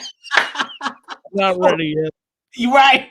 Oh, did you cut it off and walk out the room? Did you have to go back to it? Yeah, I think I put on Dumb and Dumber or something. I'm like, I gotta keep it funny before I go to sleep. You had to diffuse it, right? Yeah. I'll get this evil out of the room before I can. Oh my God! You know what? That happened to me when my father rented Pet Sematary from the video store. Yeah. When Pet Sematary 1989 first came to video, man, Corey, and I told Lauren this story. My parents at the time we had a rec room in the basement at the time. So he rented it from Blockbusters, and I'm watching it, and it gets to the Zelda scene. I'm watching that scene by myself, Corey, in the basement. The rec room's big, so the TV's on the bar, and I'm here. But the rec room is like, there's a furnace way in the back of the room, and the furnace would go boom, and the furnace started going as soon as the actress from Star Trek was like, Zelda, and as the scene was building with Zelda revealing her, the furnace was going and oh my God, when Zelda was like, the furnace was like boom, and I never forget, I still can feel the chill down the back of my neck to this day. Scared the shit out of me, Corey. To this day, I'm terrified of Pet Sematary 1989 because of that damn furnace in Zelda. Yeah, I don't have to have the furnace. Zelda's creepy as shit. Oh my God. You know what? I saw a reviewer who said that the new Zelda tops 89s. I was like, I disagree highly. I haven't even watched the remake because I'd heard so much bad about it. So it was okay. It was okay. It was okay. I think a lot of people, and I wanted to bring this up too. I think it's very much in style to knock all the stuff that we grew up on now. Like, it's almost like it's cool to say like, everything everybody else like sucked, and a lot of people, when the remake came out, I saw like younger reviewers who were like out of our age bracket, like in their early 20s, who didn't grow up with this stuff. Right. A lot of them who would go back and re-review the 89 Pet Sematary, they were knocking, what's the actor's name? The star, the guy, Dale. Oh gosh. Think of his last name. Mid something. Is it Midkiff? Yeah. I think it's Midkiff. Yeah. But, a lot of people were knocking him. They were like, oh, the acting is cheesy. He's so corny. And I don't think that at all. I think his performances, to me, I think he's very genuine. And I think his grief is very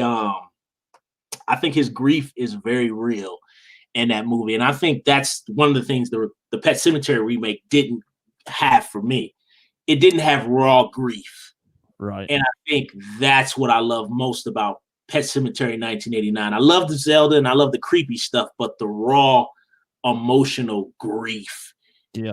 That's what's missing from a lot of movies too, Corey, is that raw acting.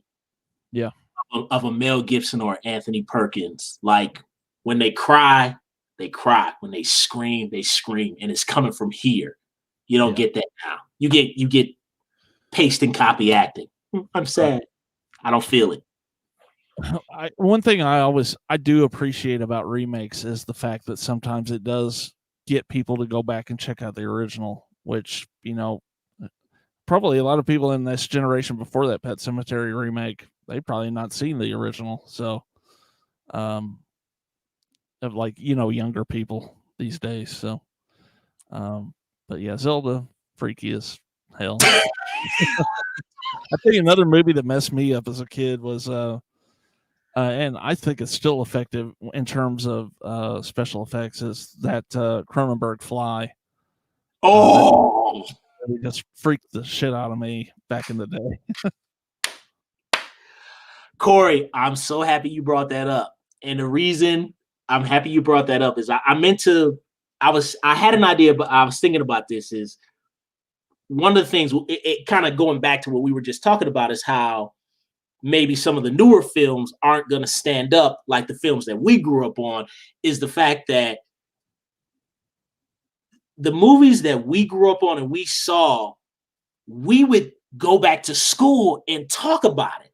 Yeah. So like, when you look at the scene in Friday the 13th Part 2, and they'd be like, I want to tell you a story about Jason. That's how we would tell the movies to each other when we went back to school. So we'd go back to school and we'd say, did you see the vomit creature? And we'd like start saying lines from the movie. So that's how the reputation of the movie would grow and grow and grow, because even to this day, I can remember I went back and saw Silent Night, Deadly Night, the first one, because a buddy of mine named Marcus, I can't remember Marcus's last name, but Marcus had told me about the deer antler scene.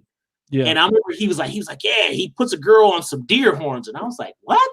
And then I remember I went to the video store, Silent Night, Deadly Night. My dad let me rent it, and he shouldn't have let me rent it.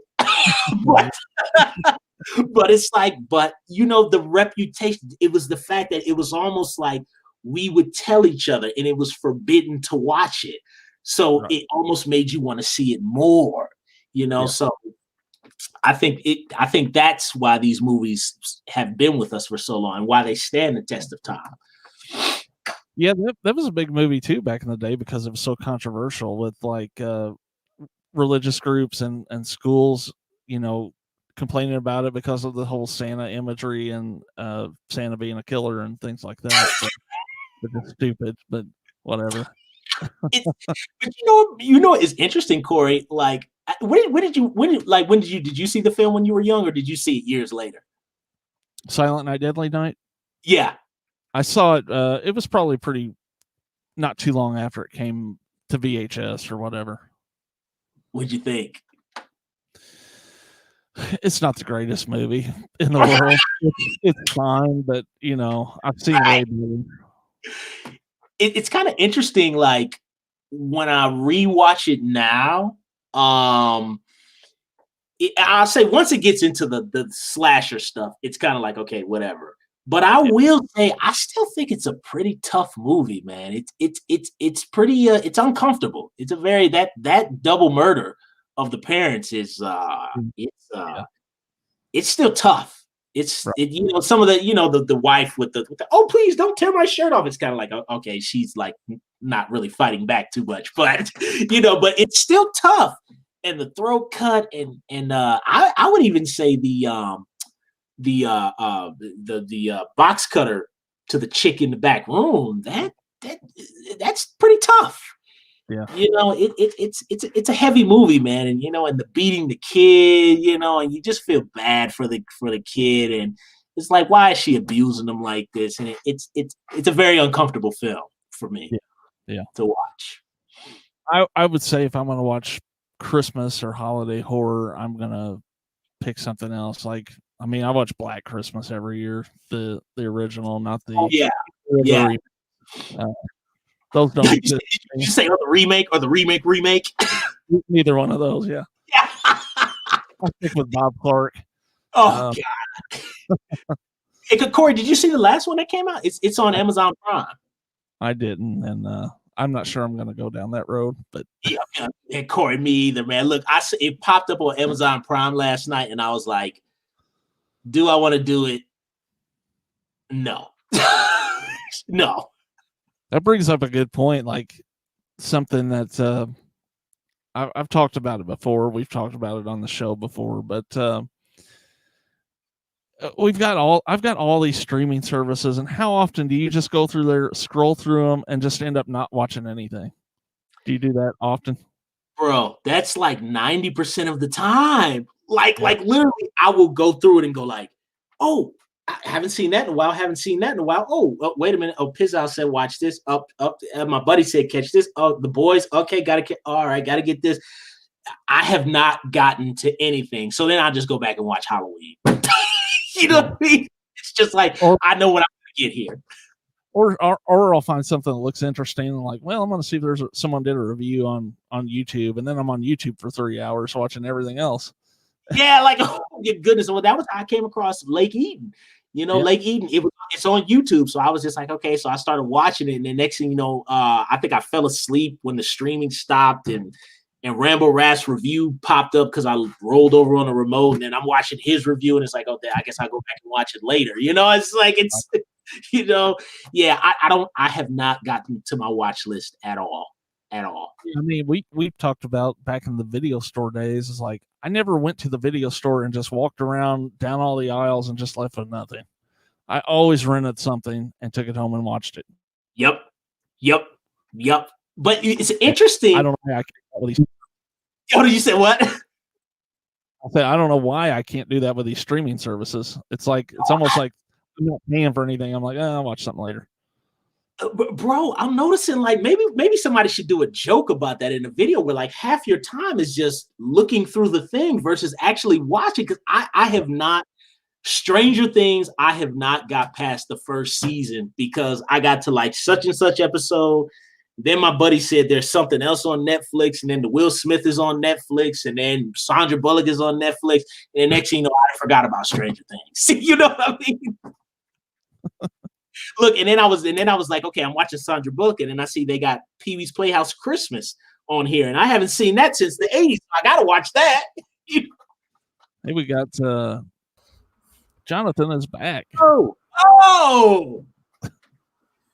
So we've been talking about like social justice issues, and we haven't got to movies yet. So I've been listening the entire time, pretty much the entire time on the ride over. I had to run all the way over to Indiana and come back. So, yeah.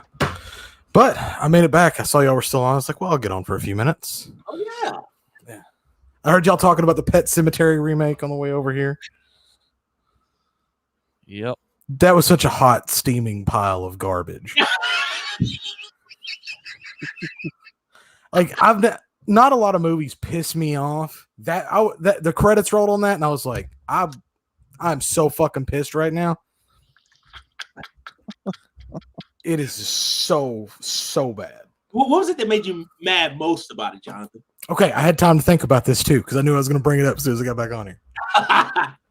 All right, so besides the fact that like the big twist, which would have been cool, was given away in the trailer, which is just bad marketing on their part. The thing that scared me the most, well, not really scared, but affected me the most about the first movie was Gage's death. Like his shockingly young age, the way that scene was shot, and as I got older and had a daughter of my own, just what that makes me feel like to see somebody lose a child. All of that was pretty much absent in that movie. Like you said, the grief wasn't there. I mean, you felt like I did not feel the same way about that girl dying as I did Gage in that movie. And you know, I was gonna say that was the same way I felt, Jonathan, where it was like, and I don't know what it is, and I was telling Corey earlier, I don't have children my own self, but all my buddies have teenagers and young children. So it's and my cousins have young children. So it's like, you know, I kind of feel that parental thing. And something about when you see a girl who, how old is that girl in that movie? Is she 12 or 13 or something like that? She's old. I mean, she's older. And I'm not saying it's not terrible when children that age. Yeah. Yeah. To kill a 2-year-old in a movie is just bananas. That's what I'm saying. And bro, to have him crunched with that truck while my man is like jamming to whatever he's jamming to. And my man in that 89 movie, when he's driving that truck, I mean, he's not going like, "Ooh, I'm delivering the milk." Like my man is like, he is hauling. He's out.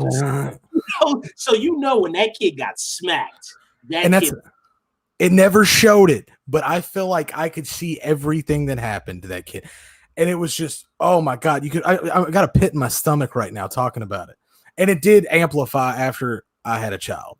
Like it's 10 times. I remember my dad telling me, you know, because my dad's not into horror movies and stuff, but I try to talk him up when I was a kid and be like, what movies bothered you the most?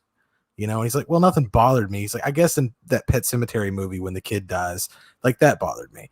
And I was like, oh, this Pet Sematary movie must be fucking crazy because it bothered my dad. And I never truly got it until I got older. You know, watching as a kid, I mean, it has a much different effect. Right. And I think too, Dale, and like I was saying to Corey, Dale Midkiff, that scream. I mean, like granted, a lot of the new reviewers, they go like, oh, it's cheesy, it's corny, it doesn't sound right. And I see some people on YouTube who make fun of it. But I really think that, I mean, me having lost a parent my own self, not a child, lost a parent, I know what grief feels like. Oh, yeah.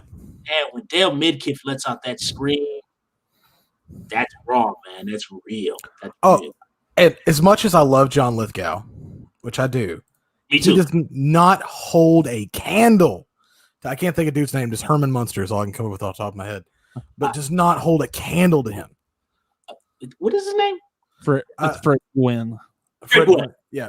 Like I said, I just remember Herman Munster. Yes. So, and also Fred Gwynn is one thing I like, and Lithgow. That's one thing. That's one thing that also pissed me off too with the remake was how John Lithgow can do anything. Yep. I mean, if we watch Raising Cain and we watch, of course, the underrated Ricochet with Denzel Washington, we know he can play slimy like the back of his hand. Yeah. So I don't know why they didn't write that role better for him. Yeah. But John Lithgow was not layered in that performance, not of his own fault, and it wasn't scary at all to me. No, and that was like an actual, when they announced it and they said that he was going to be in it, I was like, okay, I'm going to give this a shot because I think Lithgow could like knock that out of the park. I even think that Jason Clarke that played the dad is a good actor too, but obviously I haven't seen the movie, but I don't know how well he does. Like I said, man, the movie, it is what it is. Like I was pretty attached to that first film, more so than I thought when I went into that remake. And it's just, there was no way they could improve upon it. I mean, right.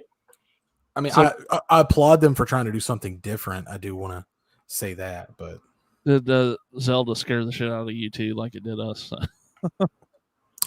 Okay, it never did. Not even when I was young. No, and crazy. Yeah, everybody talks about that, and like I almost forget about that scene every time I go to watch the movie. What? Like when it pops up, I'm like, oh yeah, there's the freaky bitch on the bed. I forgot about that. So it didn't have any impact for you, John? No, it didn't. I was the zombie Gage scared me more as a kid. Really? Is that Migo Hughes? Is that who that was? I think that's what his name is. Migo, who played Gage. He was. Yeah. That kid could act his ass off. Oh, he's fantastic. For a toddler, man. Oh, yeah. Oh God. And that part, at the end where he has to kill Gage Needles again. Oh my God. I'm not afraid to say the last time I watched that, I cried a little bit.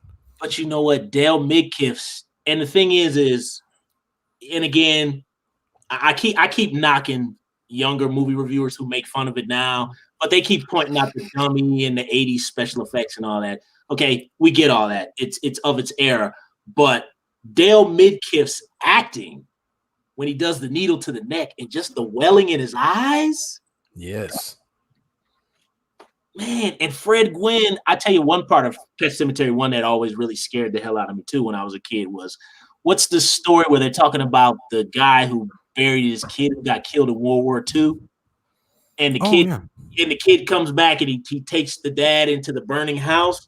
Scared the shit out of me when I was watching that in the basement. Yeah, I could see that. Like, oh God, it was just like that movie got chills on the back of my neck. And I remember he's like, Tommy, what's wrong with you? And he's like, as a kid, man, it was so frightening. And Fred Gwynn, when Fred Gwynn in the camera and his eyes, and he goes, it knew it was an abomination. But isn't that his face? He bangs on the thing. I heard your son, and it's just like, okay. And it's like, why did you take him up there? But I like that the first movie plays with that. Yeah. You know, Fred Gwynn is kind of the bad guy. He is, but like he does it from a good place, right? Like, right. It's kind of like that friend who stabbed you in the back and just wants to see the bad stuff happen to you. Yeah. Yeah. Anyways, what were y'all talking about right before I hopped on? Because that's the only part I missed. I forgot. Yeah, what were we talking about? Of course, we were talking about I think we were talking about Pet Sematary, weren't we? I think we moved to the Fly and stuff. That was the last thing I heard you, Fly. I just showed my daughter The Fly like a couple weeks ago. It went well until the end. I mean, to the shotgun to the head. Yeah. No, we didn't make it that far. Like she was all about it. Like she's only 3, and like I was watching it. She came in, and like she likes this stuff. So I was like, okay, we'll see. I mean, it's The Fly. I wasn't really thinking about like that. Like the ending. I thought it's gross, right? Like she'll hate that, but like it should be all right. But we get to the part where like Brundlefly is like cracking open, like his head bursts open, and I just hear and I pause it, and I'm like, "Are you okay? What's wrong?" She goes, "Why'd you pause? Why'd you stop the movie?" And I'm like, because you were screaming. She's like, well, I want to watch the movie. And I'm like, no. Isn't that cool to see the reaction in them? And you can kind of think of your own thing. That's the cool thing about horror movies is you can see she was scared, but she was with you, so she knew she was safe. Yeah. But I also knew, like, I'm a terrible parent. I probably should have turned this off when she came in here. Oh, bro, she'll be talking about that, man, when you're like 70. Oh, you know that movie, The Fly, Dad? Yeah. David Cronenberg. Oh man, what she think of the ear and him throwing up? Hey kids, look at this donut. The donut. I was gonna bring that up. She has a thing about puke. She hates puke. I mean, yes. But she saw it and she was like, oh.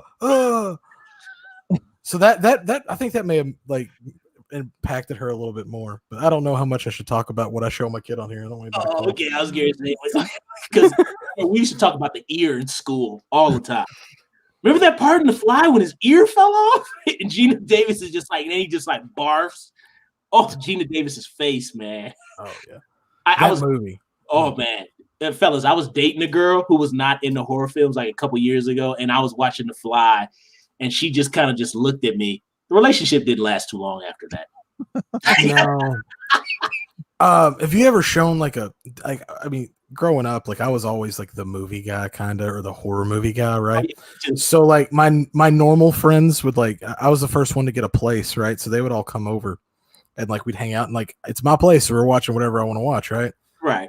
I showed them Martyrs, like the original French version of Martyrs.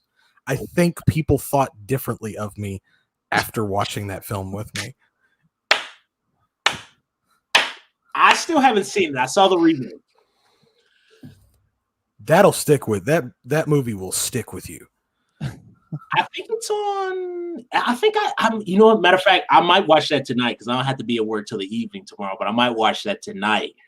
But a buddy of mine, my best friend, he's not a movie guy either. But sometimes I can kind of nudge him to get him to watch stuff because he has a family now. He's just kind of like he doesn't like to go there at all. Yeah. But I nudged him and got him to watch Vice Squad with Wings Hauser. Have you guys seen that movie? I haven't seen it yet, but Jonathan, you got to check it out. But I got him to watch Vice Squad, and I remember he left a message on my phone, and he just goes, "Yeah, I watched that sick ass movie." Click. Yep. Yeah. When you'll get those posts on Facebook around Halloween, and people are like, "What's a good horror movie to watch?" And I'm like, do you want to fuck your night up, or like, do you just want to watch a Nightmare on Elm Street sequel? Because we can do either one. It's like, you know what, tonight I'll be nice to you and I'll show you Freddy versus Jason. I'll make your night good. I'm not going to show you Reanimator. Yeah. Yeah. Yeah, I love people do it. Like, I want to watch a horror movie. It's like, do you really want to watch a horror movie? Yeah. I got something for you right over here, buddy. I was like, we can watch Henry Portrait of a Serial Killer. Come on, exactly. Let's go. Like you can go to bed tonight thinking like, man, the world's a fucked up place. Oh my god, it's like, yeah, let's watch Texas Chainsaw Massacre Part 2 with Dennis Hopper. Let's watch that Lefty scene. Do you want to watch it? There's nothing more screwed up than that first movie. Oh man, I think it's just the emotional impact of it, man. It never stops. It just the screaming and the pulling of the hair, and then like by the time she's at the table and the faces and it's everything. It's crazy. It's really more of an emotional violence. It's like emotionally violent, versus like so much like the gore. And I like the remake, but I think that's kind of where the remake kind of lost it a little bit. I'm sorry. I was gonna say I really like that remake. Yeah, me too. I would have liked that they would have amped up the psychological terror. So Arlie Ermey was on the right path, and I thought he was the perfect fit. But I think they should have amped up his psychological kind of just messing with you. I think they should have amped that up some. In the room. What's up, kid? It's not a real deep movie in terms of story. It's I don't know. Right back. But go back to The Fly a minute. We talked about parenting earlier. Right. Oh gosh. That's a trip. Yeah. Corey, what did you think of The Fly Part 2 with Eric Stoltz? I've actually never seen that. I did buy that box set at Walmart on that when they had all that Scream Factory stuff. So I'm gonna watch it, but I never did watch that one. So I've only seen it once, and that was I rented it. Again, my dad let me rent that, and I don't want to give away any spoilers. I don't want to ruin it for you. I mean, I don't know. I've never particularly cared for the film. I always kind of just thought it was meh. You know, I like Eric Stoltz, and I like the what's the actress name? I can't remember her name. She looks like the chick from The Facts of Life. I can't remember the actress's name. You'll see it when she's in the movie, but she was in all those 80s movies. But I like her. And there's a really horrific thing in the movie where there's like, you know, the Eric Stoltz has a dog, so you know it's going bad. You know, he's got this friendly dog, and then they put the dog in the teleportation machine, but then the dog, you know, he starts. It's just like I hate it. I freaking hate it, man. yeah, I don't know. Jonathan, have you seen The Fly 2? Which one? The Eric Stoltz? Yeah. No, not yet. I need to though. Oh, Jonathan, you didn't see it yet either. No, I just got the box set. So okay, I don't want to give it away, but I was just telling Corey that I mean, for me it was always meh, but I was telling Corey there's a scene in it, and I'm not going to spoil it, with a dog. So you already know. And it's Eric Stoltz's dog when he's a kid, so we already know where it's going. And I hate that scene. Yeah, dogs are off limits, man. Oh, I know, man. And I'm telling you, when you guys watch it, I just want to hear what you guys have to say about that dog. It's more depressing than Sounder. Like it's awful, man. It is. The other night when we were on Lauren's chat, I brought up August Underground. Have either of you seen those movies? Oh, don't. Don't check it out. You said it's called August Underground? They all have different titles, but I think the first one's August Underground, and the rest of them are like August Underground Presents. Okay. They're fucked up. Let's see. Yeah, I put it in. I love those movies, and I just no. It's not for me, man. This is not for me. Like I said, like when I found them, like I was on the internet procuring entertainment to watch through less than legal means, I suppose. And I had heard of that movie. It's like, I want to see if I can find it on here. And oh yeah, I found it. And I was like, I think I found the wrong movie. I think this is evidence of something.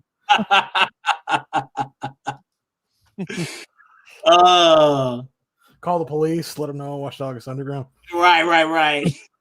But the I don't know how much you guys know about it, but like it's pretty much like found footage murder. Like think Poughkeepsie Tapes without the the documentary that wraps around it. Oh wow, okay. And the way Fred Decker wanted to release that is he just wanted to make copies of that VHS and just leave it places. Just like leave it, at a public area, somebody find it, watch it, put it in people's mailboxes, just random people. What? Yeah. Dude. That's crazy. Yes. Oh, wait, so that Fred Decker did that movie? No, it wasn't Fred Decker. Fred Vogel, sorry, yeah. Oh, okay. Fred Vogel. My bad. It was a Fred. Okay. I was going to say, I never heard of that one. Yeah, no, that'd be fucked up if that's what Fred Decker started doing. Yeah, he went from Monster Squad, and he's like, we're going to simulate murder. Right. I'm tired of this this whole thing following me around the Monster Squad and this squeaky clean horror image. I'm really going to amp it up. Oh, I know. I'm so tired of people talking about RoboCop 3. God, right? Everybody loves RoboCop 3. Shit, if I did RoboCop 3, I wouldn't want anybody to bring it up anymore either. So. Oh my God, RoboCop 3. Oh God. You want to talk about a terrible remake, RoboCop? Oh God, and they roped in Michael Keaton as Samuel L. Jackson. It's just like, and the beginning of the movie, Murphy kind of has like the whole Eminem 8 Mile thing going, and I'm just kind of like, I'm like not feeling this. This is trash. This is garbage. Oh, for sure. I will give him points for it was a freaky scene where Murphy came in and talked with the kid while he was like a robot. I was like, okay. That's creepy. It's off. It's weird. Rest was trash. Yeah.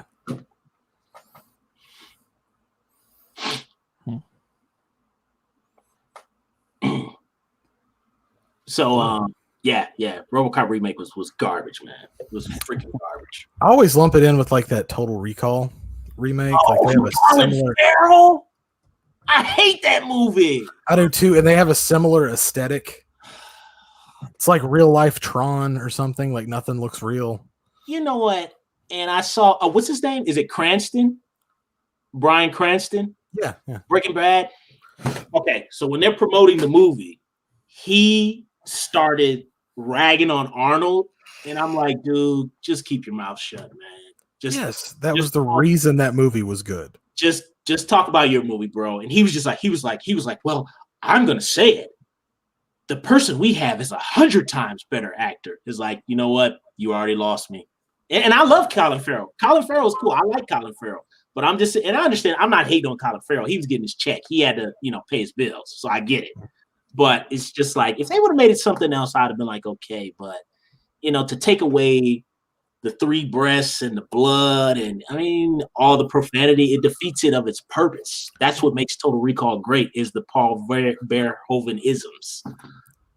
Yeah, getting rid of the 3 boobs. That was the biggest sin they made. I know. Michael Ironside, what's his name? Who plays the main villain? Cox from Deliverance. Oh, crap. Ronnie Cox. There you go. Ronnie Cox. Come on, man. Get your ass to Mars. Come on. Yeah. We used to talk about that in the cafeteria when we were kids. Like we'd be in line for recess, like, get your ass to Mars. Get your ass to Mars. Get your ass to Mars. And the cafeteria lady would be like, okay, go to the office. Yeah. Hey, y'all quit it with that shit. Right. Don't be cursing. Right. As she took a drag off cigarette. Hey. Yeah, stop it. Oh, man. That's always a red flag for a movie, typically, when they overly defend the movie or talk trash about the movie they're remaking. So, oh God, that's my whole thing. Is like, I just it was an unnecessary remake was more the thing. The version that Paul Verhoeven did was fine. There was nothing wrong with it. That movie was good. You know what I mean? You could say that about so many movies. Yeah. Everything else was fine. And I'm looking here. How long do you think we have a Phantasm remake? Oh, I'm surprised. I just saw Oblivion a couple months ago. Mm-hmm. And I couldn't really get through it. I tried. It's not 2 is my favorite movie of that series. The rest of them drag for me, but people who love that movie love it. What the 4th one? Or you're talking about 2? No, I'm talking about actually 2 is my favorite. The rest of them are kind of hard to get through. Yeah, for me. I tried to watch 4. I tried. Halfway through it, I had to stop it, man. I couldn't finish it. I just couldn't finish it. That story is so convoluted that I to understand it, like I've seen all the films except Ravager, but like I still had to read online, like, hey, what's going on here? I don't know. Why are these dwarfs like popping out of these two in between these 2 poles? What's happening here? I'm like, the tall man has a Hirsch, and the guys from Star Wars are making a cameo appearance, and the balls are attacking the 2 shotguns, the ponytail. I don't know what's going on. Yeah. I don't know. I don't get it. Yeah. I've never been a Phantasm guy. Me either. Phantasm is kind of in that category like Hellraiser for me. I like the first 2 movies, but like 3 and up, I can't do it. 3, that's almost like watching Texas Chainsaw Massacre: The Next Generation with Matthew McConaughey. I was telling Corey about earlier. I can't do it. I just can't. I've seen it once all the way through. It's I did like the end of that movie though, where it's like the Illuminati have been like they've been like backing these people and then like let's go like with the deleted scene after that, and then it like shoots down to like the guys from Cabin in the Woods. That's what I like. That's how you fix that movie. I still can't figure out, like, he comes in and then he unbuckles his shirt and he's got like braille like on his stomach and he's got like a piercing and he licks her head, and I never forget just sitting there like I was in my living room like, what is this? What am I watching? It's so bad. I will give them points just for ickiness, because like those actors, like Matthew McConaughey was legitly abusing.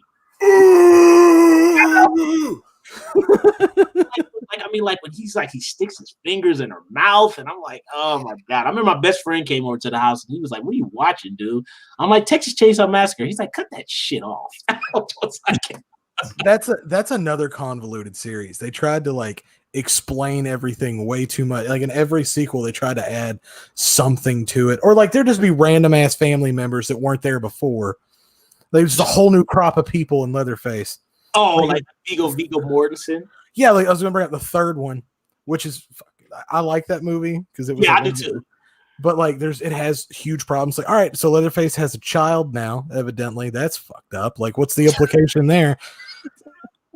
Like, are we gonna go that deep? New line? Jesus. Oh my Ken Foree is like very, very dead. In that movie, like extremely dead, and just like pops out with a little bit of blood on his forehead.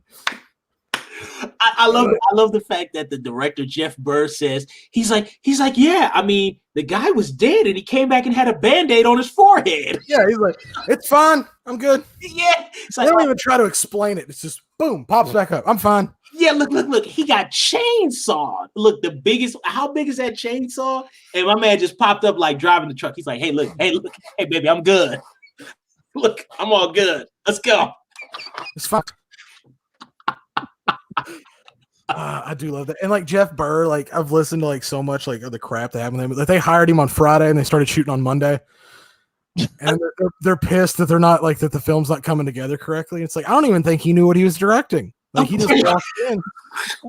He's like, "Oh, this is what we're doing." Okay, yeah, no, we can do this. Yeah, you know, and it's crazy. It's crazy the chaos of like, you know. And I remember I was in film school, like kind of like when I was in my 20s. And I tell you guys, even like when you start making films and like people start saying, "Let's do this and let's do that," and people start, you don't shoot anything. I'm telling you, you will not get anything shot. Nobody can make a cohesive decision. You can't agree because everybody is too busy butting heads, and then you don't shoot anything. By the time you shot 5 minutes, not even 5 minutes, I say 2 minutes. Yeah, you wasted 8 hours. Too many cooks in the kitchen. Too many cooks in the kitchen. Exactly. You got 3. I'm sorry. I was gonna say no. That third movie just doesn't get talked about enough.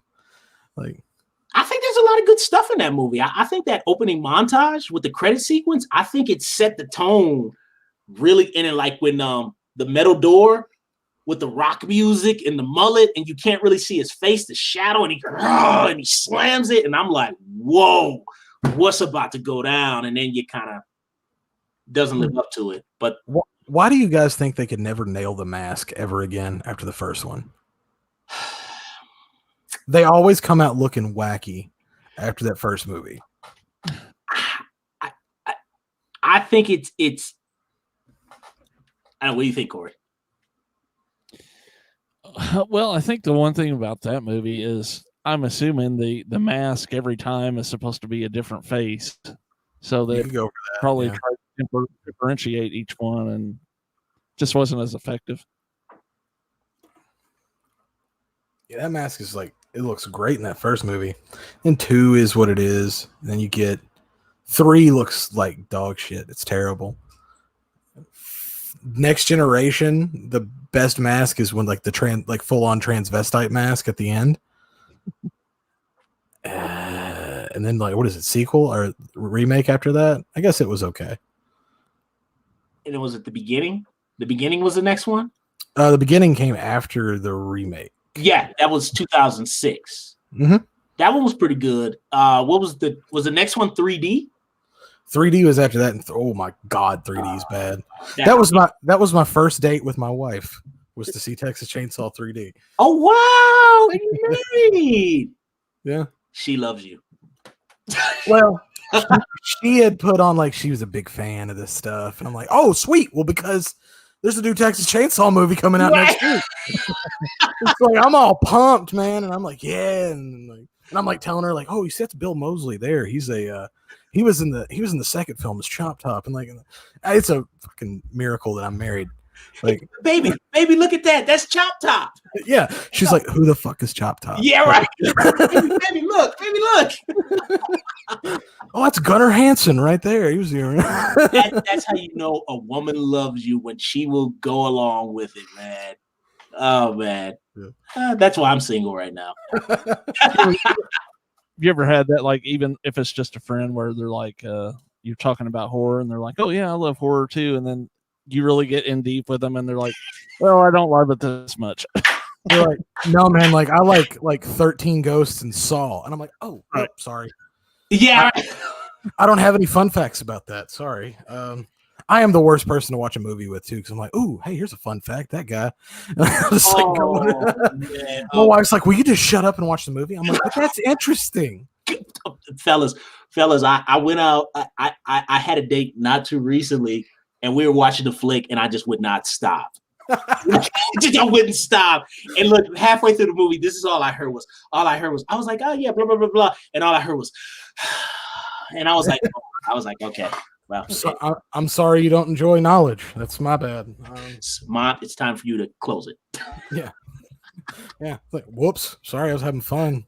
My bad. I got one better for you. I had a girl at my house one night, and I guess she wanted to leave so bad she accidentally locked her keys in her car, and she just said, "Go ahead and bust the window out." She wanted to get out, so I took my mag lock and busted her window out, and she left. So, like, you know what? Fuck it. I'll run home. It's not that far of a run. It's only 13 miles. Oh my I'll have god. to You know, I think it's funny that we bring that up, because it's like you really get to see people's humor and how serious people are. Like I swear it was like I just went out with this other chick like a week ago, and I was being like very like silly and sarcastic. You know, I wasn't like crossing boundaries or anything. I was just being silly and animated, and you know, and she's just like, okay, I'm ready to leave. And I was just like, oh, well, geez, smile a little bit. Why don't you? Yeah, no jackass? Like, relax. I'm so glad I don't have to date anymore. That Bro. was. I mean, no, sorry to throw, but yeah, it sucks. Bro, it's a landmine out here, bro. Really, it's especially with like Tinder and everything now. Dear God, I drowned out there, man. Bro, look, the towel. What is it in Kickboxer when Van Damme threw the towel in when Tom Poe was beating up his brother? That's me, the brother who got crippled in Kickboxer. I'm over it, bro. It could be worse, man. You could be Apollo Creed and Rocky IV. Yeah, right. Bro, I'm done. I'm done. I'm over it. That was always like my big, like, I would like first dates for me would always be like, we're gonna go see a horror movie. It's probably why I was single for so long. I'm at the point now where I'm so confused about, I mean, even pushing 40, I'll be 39 in a month, and I thought I knew a lot, and man, I don't even know anymore, man. I just said, you know what? My love is just gonna be these damn movies, and I'm gonna keep it at that, bro. At least I can depend on a movie. I used to watch. I used to watch a lot more stuff that way. I will say that. Yeah. It's crazy out here, man. I don't get it. I give up, man. I'll tell you from experience, though, when you say, "Oh, I give up," that's when someone comes into your life that's usually the one. Yeah, bro. I tell you what, man. My living room used to look very similar to yours back there. Oh, like this? All the movie posters. You know, and all, you know, my whole house, man. My bathroom had an Evil Dead poster framed in it. Like, you know, I had everything going on. Like, she moved in, and like, come out of here. Then it would come out of here, and then like we moved into this house, and it was like, you have this space, right. Squeeze it all into here, and like, you know, I put a Friday the 13th poster in the living room one time. That was not going over well. Like, I thought that was so. Oh, I'm sorry, Corey. I was gonna say I had this buddy that was kind of like that. He had all this stuff in his house, you know, and then he got married, and I went over there, and the only thing he got to keep in the main part of the house was like a Stone Cold Steve Austin action figure sitting in like a rowboat in the bathroom. Yep. You said a rowboat in the bathroom. Yep. My wife was like, "We want people to think like a grown-up family lives here." Not a And I'm like, nobody comes over here. It's just us. So Jonathan, that's what I was saying to Corey earlier. I was telling him that my best friend came over with his kid the other day, and we were just chilling out, and the kid was watching TV and watching cartoons and stuff. And my buddy leans over to me, and we ordered some pizza or whatever. We're chilling out, having God talk or whatever, catching up. And he leans over to me. I give him a cup, and he looks at my cup and he goes, Ma, you think you might want to get some adult cups in here? I'm like, bro, I'm giving it to you and the kid. I'm not giving it to the chick. It's to you. Like, get off my back, bro.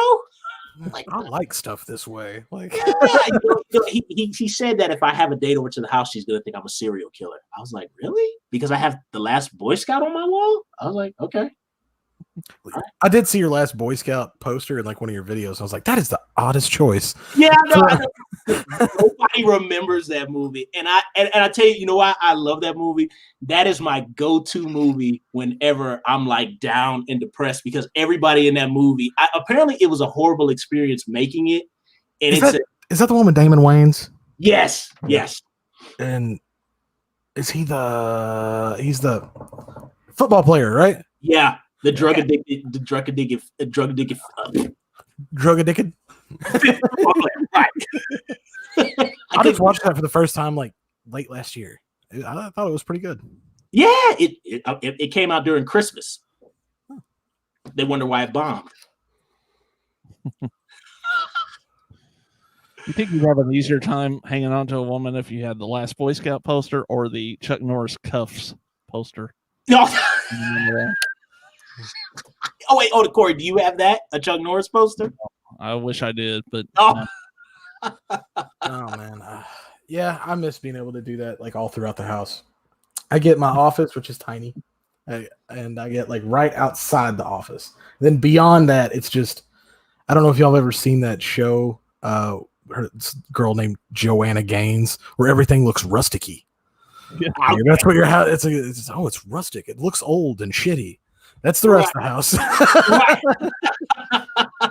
And there's like flowers. Like, why the fuck do we have flowers? Like, yeah, no, that's what like my buddy said. When my buddy came over, he was like, "You do, Monty." He was like, when you settle down, this is all gone. I was like, okay, that's fine, whatever. It does slowly. Like, I remember I had 2 rooms, man. I had like the living room was like all my movies. I had a giant movie shelf in there, and then I had a whole separate bedroom that was like my retro gaming. Right.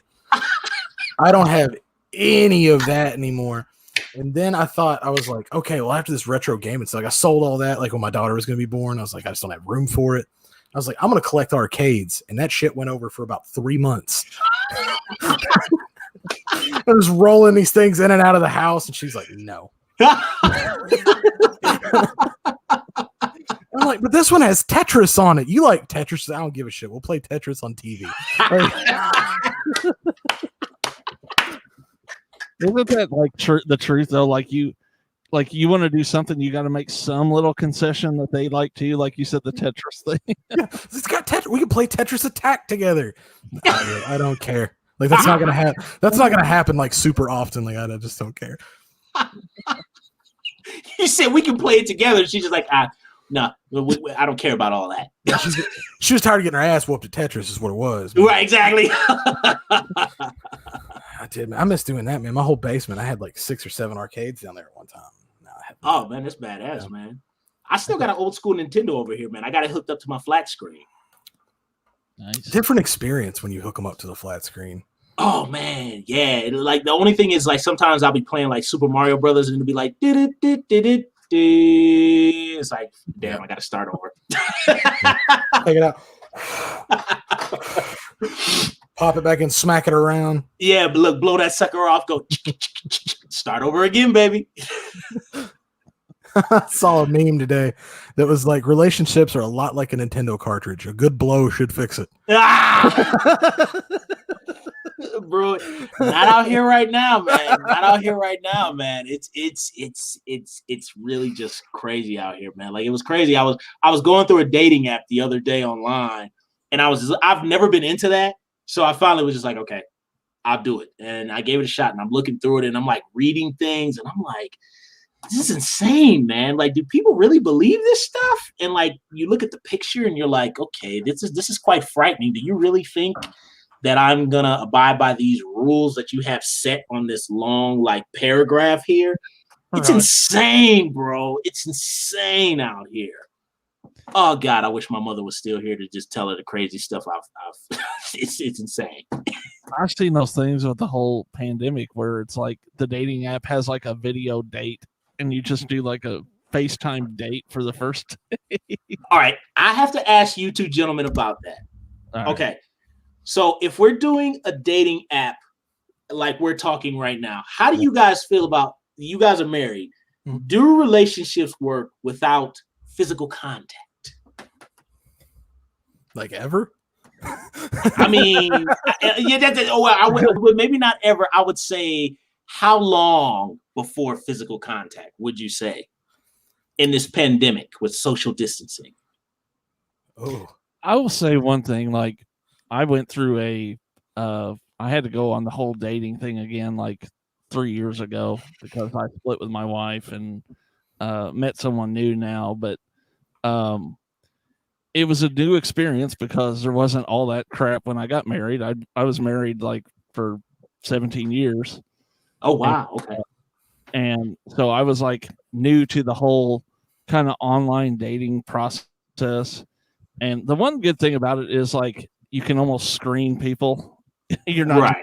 Blind dates. You can kind of get to know a little bit about them before you go in the first time. That's the problem though, Corey. I'm one of those people that gets kicked out in the screening process. Yeah. You gotta get one-on-one with me to see my attributes, okay? Right. What's your favorite movie? Conan the Barbarian. Check please. Exactly. It's like his profile picture has him in like a Blockbuster hat. Like, there's no way I'm talking to this guy. Bro, it's totally hysterical. I was just telling Corey that earlier, how like you could go and watch like a movie that has like couples arguing with like all this emotional and physical abuse, and it's all good. The second you go watch like Friday the 13th or you watch John Wick, you're a psycho.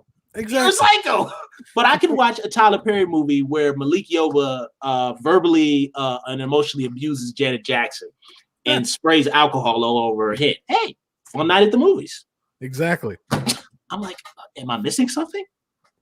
Yeah. It's all about context. Yeah. I'd say a Blockbuster hat's probably a pretty instant swipe left. Yeah.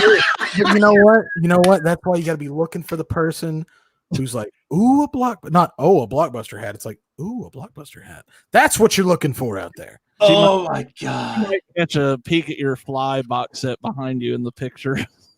Dude, dude, I'm so glad I'm married. It's a fucking miracle.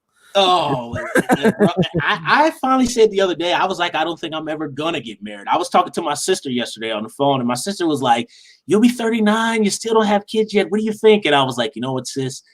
I've just reserved myself to, I'm gonna be like Mark Hamill in The Force Awakens, or I'm sorry, Last Jedi. I'm just gonna be chilling with my robe on an island with my gnarly beard, and I'm just gonna be gangster, like, leave me alone. You know, drinking some green milk. Yeah, exactly. You know what? I have a question about that movie, specifically that scene. How well did he know this creature before he started milking it? Did he just roll up to it and it's like, I'm gonna drink the milk out of that thing? It's got a tit. I'm gonna get some milk out of it. That movie is, old man, angry Luke Skywalker. I get it that they want to do something different, but I was quite perplexed watching the movie in the theater. Those last three movies were the most needless movies in film history. They really hurt the franchise as a whole, like way more than the prequels ever could, which it really sucks because the prequels were my movies because I was a child in the 90s. So Episode 3, I like episode 3. Man, I was so big on episode 1 when that came out. Oh my God, I love that movie. But I was like Anakin Skywalker aged. So watching it, it's like, oh, this kid's going on this adventure. Right. I was 17 when it came out, but I was on. I like Phantom Menace. Like, I thought it was awesome. And then when I saw it on video, I was kind of like, wow. Darth Maul was so cool. Yeah. What, 10 minutes of screen time? Yeah. And Qui-Gon Jinn, why have we never revisited that dude? That dude is the shit. I think he just decided I don't ever want to come back. Yeah, Liam. It was like after this movie. No. I'm going to make Taken 7. That seems like a good idea. Oh, God. Taken 3, Taken 2. Oh, Lord. I mean, you think people quit taking shit from him? Oh, my God. I tell people, hey, Liam Neeson, that's not Taken. That's Dark Man. To me, that's Dark Man. Everybody's like, Dark Man. I always think of Next of Kin when I think of like before he got like really big. That's the only thing I knew him from. Oh, I forgot Patrick Swayze. Patrick Swayze movie. Like being from Kentucky, that movie was the shit. Oh, I forgot about Next of Kin. That was a good one, man. That is a good movie. I got a Roadhouse poster on the wall. Hey, did you get that Scream Factory release of Roadhouse? No, I saw the special features though. Let's say that one's like available at Walmart now, and it's getting ready to go out of print. So if you like that movie, yeah. Oh snap! Gotta pick it up. Yeah. $10, I think. Yeah, that's a hell of a deal. Yeah. Every time I think Liam Neeson, like, and it's probably because I think I've told you this, Jonathan. I went to some of the places where they shot Schindler's List in Poland, so I think of him in that from back in the day. But dude, that movie is so heavy. Like, it's a story that needed to be told, but it's not one like I own the movie, but like you got to be in a weird state of mind when you go back and watch that because you're going to be depressed for a bit. But it's a story that had to be told. And I can say the same thing about like Saving Private Ryan. I remember being a junior in high school and we watched the the concentration camp footage? Yeah. That is the most awful thing I've ever seen. Oh yeah. It's horrible. Horrible. It's crazy. I went to Poland in 97 and 99, and in 99 we went to Auschwitz. And we went to the camp and we're standing on the tracks and like in the movie, where they're doing the selection and deciding who's going to be put to death. And I'm standing there thinking, man, if I was standing here like 50 years earlier, I'd be in a world of shit. So yeah. It's just a crazy experience. Yeah, that's heavy. Sorry, just taking on a downer. Oh no! We've been talking about a lot of stuff, man. I've been having a ball. Good films, good films. Either of you guys picking up that Goonies 4K? I need to pick it up. I just saw the re-release at they had it at my movie theater for $3 the other day. I went and saw it. Awesome. I've got that. What do you guys say? Box set thing that came with the game and all that. So I was gonna grab that because I've never seen anybody else that has it. That was a weird release. Yeah. What'd you think of it, Corey? The release or the movie itself? Oh, the release. Like, was it good enough? Like, was it worth it? It was cool. I got it used for actually a pretty good deal. Like, I don't want to say $15. So that's why I picked it up. And I probably won't upgrade. Okay. I dropped Bubba Hotep getting this thing. I love that movie, but it's huge. Yeah, it's a giant box set. Wow. Yeah, I paid, and it came with like a board game and stuff, and like some booklets. It was a pretty sweet release. I mean, I paid full price for it when it came out. But oh, did that bring over the commentary from the DVD? Let me see. I don't know about you, but I try to be very picky on 4K and what I buy. It did? Okay. Yeah, me too. That's what I'm saying. I don't know if I'm going to pick it up. Like, I invested quite a bit of money in this one. This was like $80 when it came out. Yeah. I don't know. It's one of those films that, like, I don't watch it enough probably to warrant it, but it's such an important movie from my childhood. Yeah. Oh, dude, I used to wear out the VHS tape watching that thing, man. Me too. Oh, my God. My mother ordered that for me off Viewer's Choice, and I wore the tape out, man. I love the Goonies. Did you ever legitimately wear a tape out? Oh, I did. Like, literally, the tracking was like, and then you just hear the tape go. I only did one, and it was this movie called Camp Nowhere. it was like a random Christopher Lloyd is in that. Christopher Lloyd, yes. I legitimately wore that out. Like it would get to the it would play up through like the Angels in the Outfield trailer, and then it would just stop. Was Jonathan Taylor Thomas in that movie?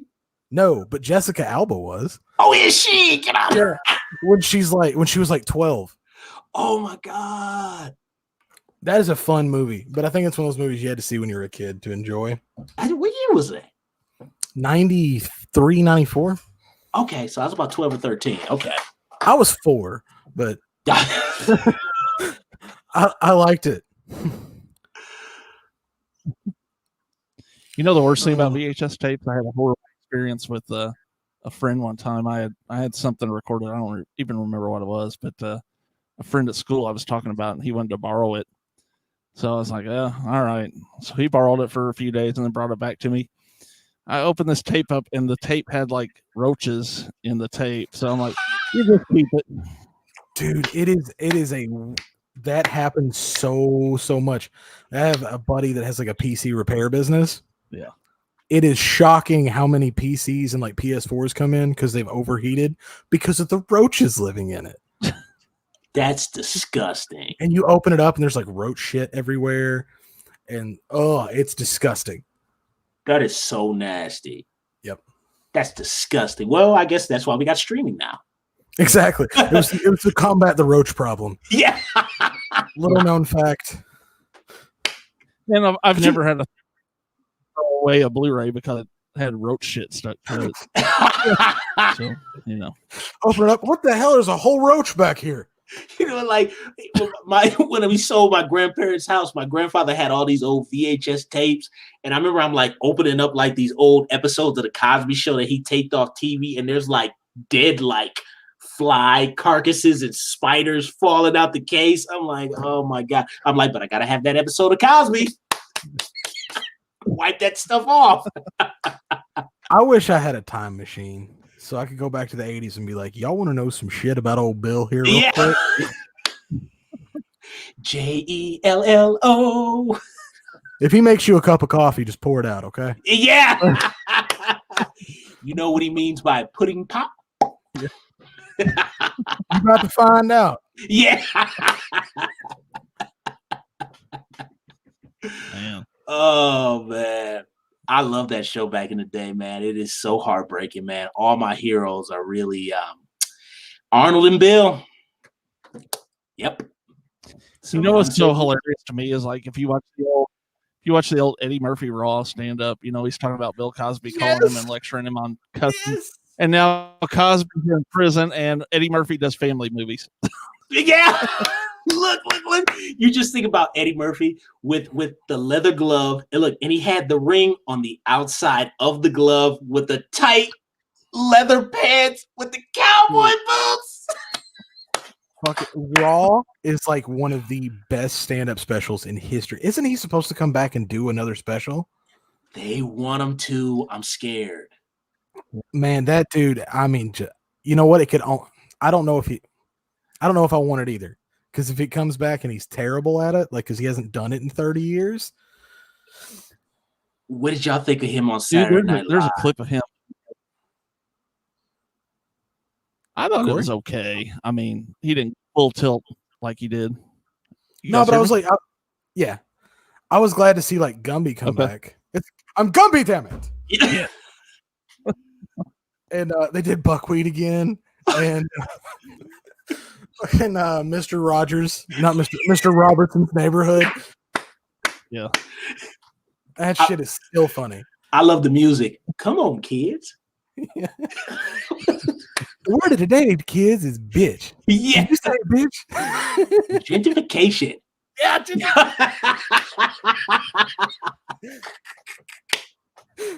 How do we answer the door, children?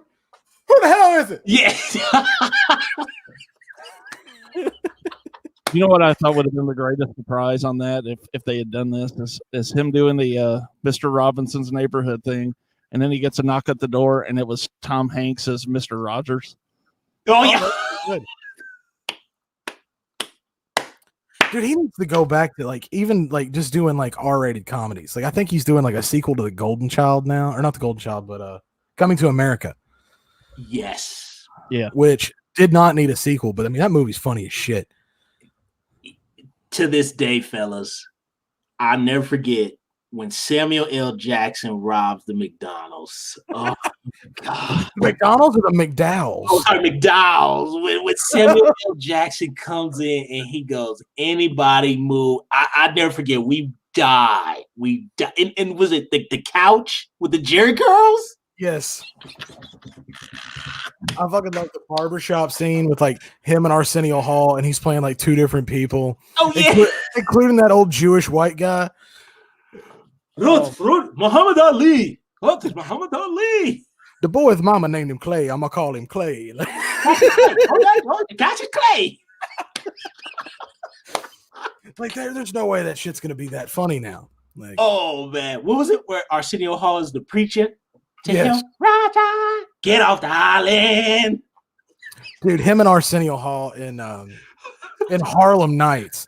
Like nobody ever talks about that movie, like when it comes to like big Eddie Murphy films. But dude, Harlem Nights is some of the funniest shit he ever did. Oh man. Quick as mine. Quick as mine. Put that down. Put that down. Oh, that movie's crazy, man. Corey, did you freeze up on us, buddy? Oh, did he? I think he did. He'll be back in a second. Oh, he did. What happened? I don't know. He's actually the one broadcasting this, so I don't know. How are we still going? I don't know. Maybe he just like tried to reboot it or something. Oh, that's crazy. Yeah, we got lost in Eddie Murphy there for a minute, and Corey froze up on us. And that's why I saw Corey, like I saw his face like this, and I was like, what's happening? Okay, Man. folks. Well, Harlem Nights is a hilarious movie. I do love Harlem Nights. Yeah. Pew, pew. Would you stop that shit? Oh, that's crazy, man. Richard Pryor, Red Fox. Oh man. Della Reese. Yes. Who else? Della Reese was in there. Who Eddie Murphy directed that movie too. You know what? I actually don't think I knew that. Yeah, that's the only movie he directed. That was a damn good movie. Yeah, he was on an episode of Arsenio Hall, and he said, yeah, if I never do it again, I say I took on too much. Like, okay, that's what happened. His last good movie was probably Life. Yeah, Life. Yeah, Life was crazy, man. Yeah, Life. I don't like that movie because it's depressing. It is depressing because like that's a very real thing that happens and like happened and like still happens to this day. But damn it, it was funny. I know. He's like, yeah, boy, you're over there sniffing ass. Like, it's crazy. You gonna eat your cornbread? Right. Man, fuck you. He gonna eat his cornbread. Right. It's crazy. Oh my God.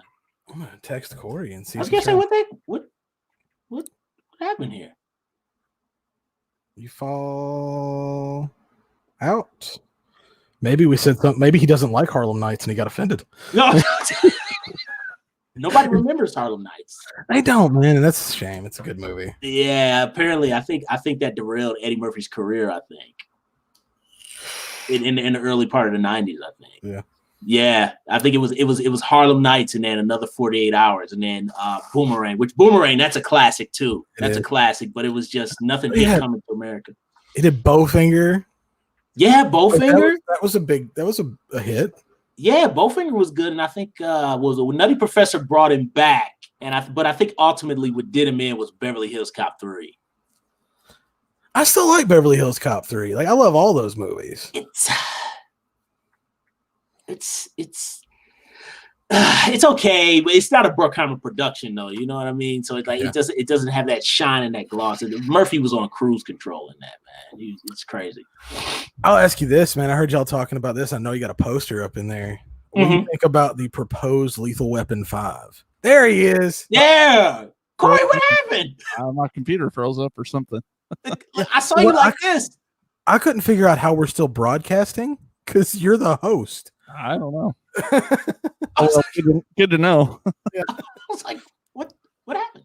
But yeah, Lethal Weapon 5 that's being kicked around.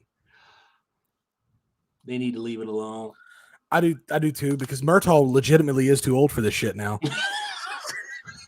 Like that, like he's geriatric. Like I don't know what you could do with him. And Mel Gibson literally, man, those tapes to his girlfriend. Yeah. You know, maybe I'm sick, but I thought it was the funniest thing I've ever heard in my life. Yeah, it was funny. I tell you what, dude can still direct a hell of a movie, though. Oh, he's excellent. He's an artist. Fucking Hacksaw Ridge. Oh man, great movie, man. Great movie. What did you, Corey? Are you froze again? Oh, he's froze. What happened? I don't know. Damn. What the hell's going on? He'll pop back in. I guess. Oh, here he comes. Sorry, guys. I don't know what's going on. That's weird. At internet night or something. Did you like that Lethal Weapon TV series? I saw pieces of it. To me, Lethal Weapon is hardcore raw. It's a hard R. It can't be for television. I love Lethal Weapon and all the films. Like I do. But I watched that show. Those first 2 seasons are very, very, very good television. Really? Yes. It made me forget about Riggs and Murtaugh of the films. Like not necessarily forget, like they're their own thing. They didn't try to copy it. Like Riggs is crazy, right? Like that's still a part of him, but like it's very different. And Damon Wayans as Murtaugh, I mean, they both did a hell of a job. It fell off it went off the rails when they fired the dude playing Riggs, but those first 2 seasons were great. Wow. Like what was the deal with that? Like with his firing? That dude, I can't think of what his name is, but he was a total asshole. Oh, okay. Evidently, there's a lot of like a verbal abuse at like the minimum going on there. Like people were putting up, like they had stickers made about how he's a tyrant, and like they were putting them up all over the studio. Like it was a big deal. Like they had to fire him. Oh wow! Because there was a tape that came out where he's actually talking to Damon Wayans, and he's like calling him a pussy and like just. Yes. What? Oh, that's crazy, man. I didn't know that. Yep. That's nuts, man. It's it's unfortunate. It's a good show. Ah, man, I might actually have to check that out, man, because I know I'm anti, like, anything that waters something down from what it is. I'm like against it. But I mean, you said it's good. I'll check it out. Yes, they did. Yeah, they really did a good job with it. I mean, I'd still, I guess, like to see a Lethal Weapon 5 just to see what those characters are doing, but it'd have to be very different. And I mean, my whole thing is with Mel Gibson. I mean, like he legitimately, and that's the thing, that the character by the end of 4 like wasn't as crazy anymore. So like now, but Mel Gibson has regressed to being worse than he was in the first movie. So I just it would just like it wouldn't work for me. He's too old. He just I wouldn't want to see it. Yeah. Couldn't get Joe Pesci back either. That would suck. So yeah, he just did that with that Netflix movie. What was that? The Irishman. Yeah. I didn't finish that one yet either. He should have won the Oscar for that one. Yeah, was he that good? Oh, dude, he was scary in that movie. Really? Yeah, Joe Pesci, like to be somebody who is like all of probably 5'3", can scare the shit out of you. I think I made it through 30 minutes of it. I fell asleep and I was like, I'm going to come back to it. And then somebody was like, yeah, there's other stuff on Netflix. And I haven't finished it since. It's good. It was like, I don't know if we needed that much movie. Like, yeah. There's an intermission. Right. Yeah, it's like that Tarantino, what was that movie called? The Hateful Eight thing? Oh, yes. Yeah.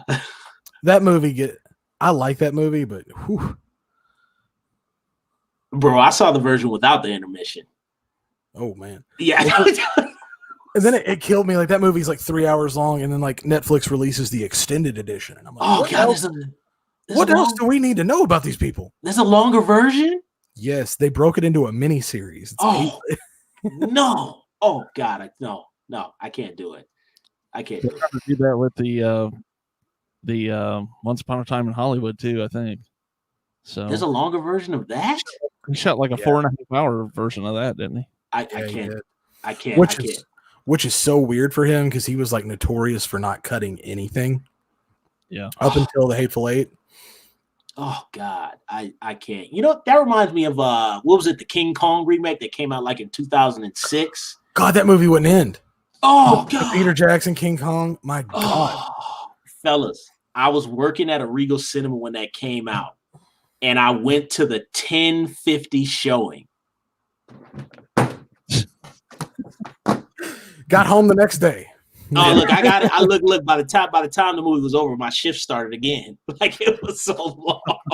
Man, this is bull. I gotta go back to work now. They were like, yeah, just go walk on over to concession. I can make his popcorn. This is stupid, man. Like, oh shit. What is like the longest film ever? Oh man. Quick Google search here, real quick, just because I'm curious. Sure, honestly, longest film in it's probably some like Japanese art film. It has a 300. Oh, okay. The trailer for the longest movie ever is 72 minutes. Oh, what? Yeah. Oh my God. It's called Logistics. It's 857 hours. Oh. 35 days and 17 hours. It's an experimental film.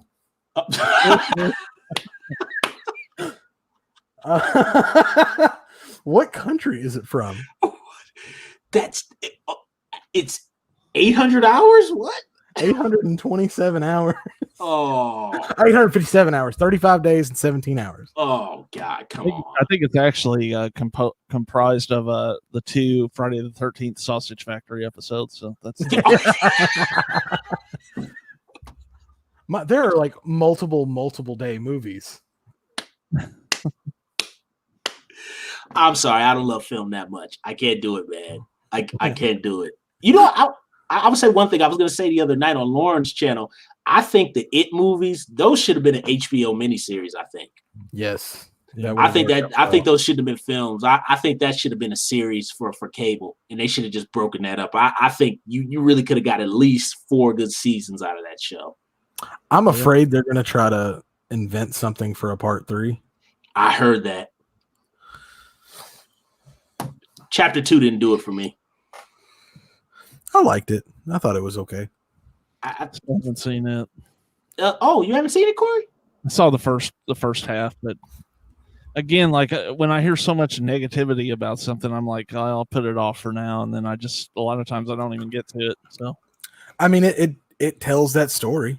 I mean, you kind of know what's going to happen, but like it adds some twists. Like I really like what they did with Richie's character. I thought that was cool. Yeah, and I like that they actually included the was it the Pennywise killing the kid?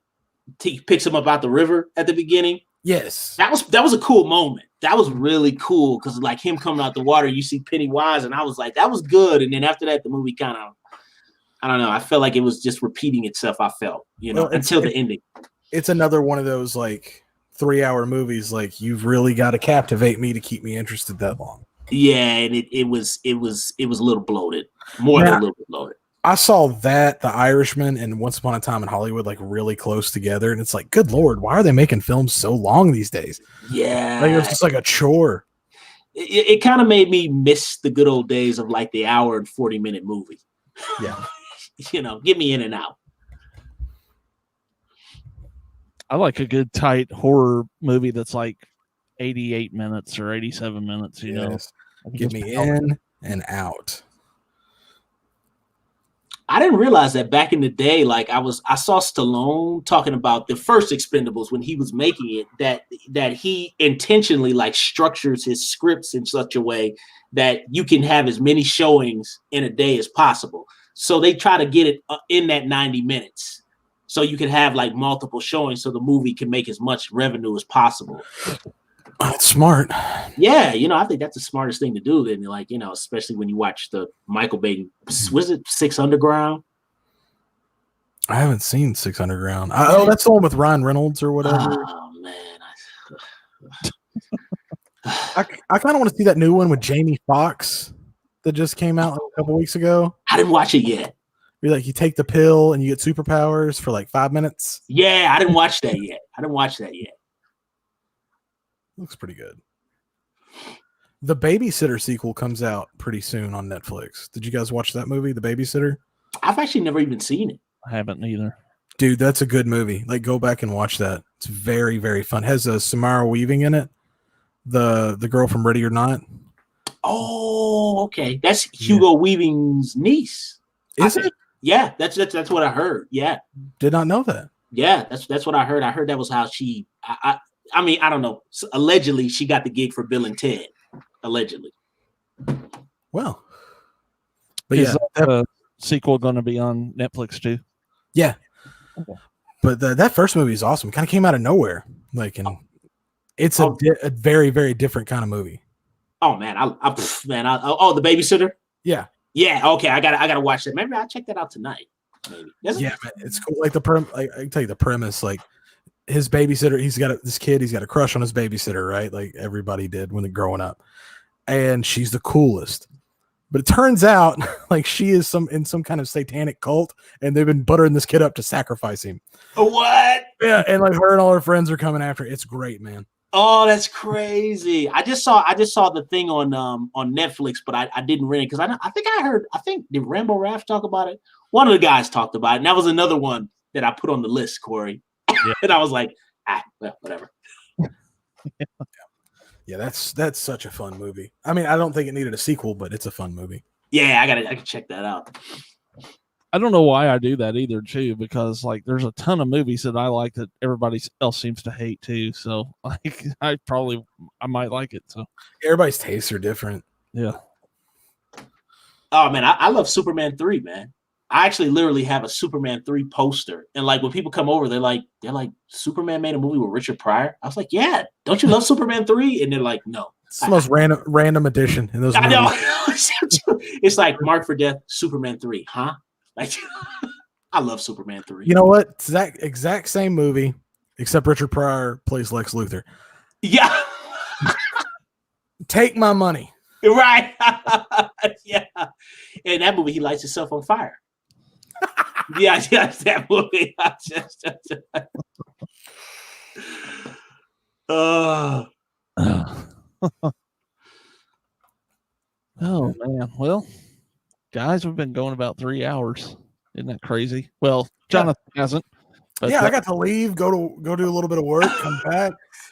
He's been going about 30 minutes, but yeah. I've been back for almost an hour now. So really? God. I was glad I got to join in. So yeah, I was glad you got back too. Yeah, it was like 5 minutes into the stream I had to leave. I was like, damn it. I did want to kind of hype some stuff coming up. Next week on the podcast, we're going to have an interview with Kevin Roach. Kevin played Freddy Krueger in the short film Confession of Fred Krueger. Had a good conversation with him. And soon after that, we'll have brought the movie out. The director of Found, Scott Shermer. Going to talk to him about filmmaking and all that good stuff. And probably going to have Lauren on too in the future. I think you talked to him about that. So some fun stuff. And Monty, has been great to have you on. I'm glad you guys had me on, man. I had a blast, man. I had a blast. We're planning to do some.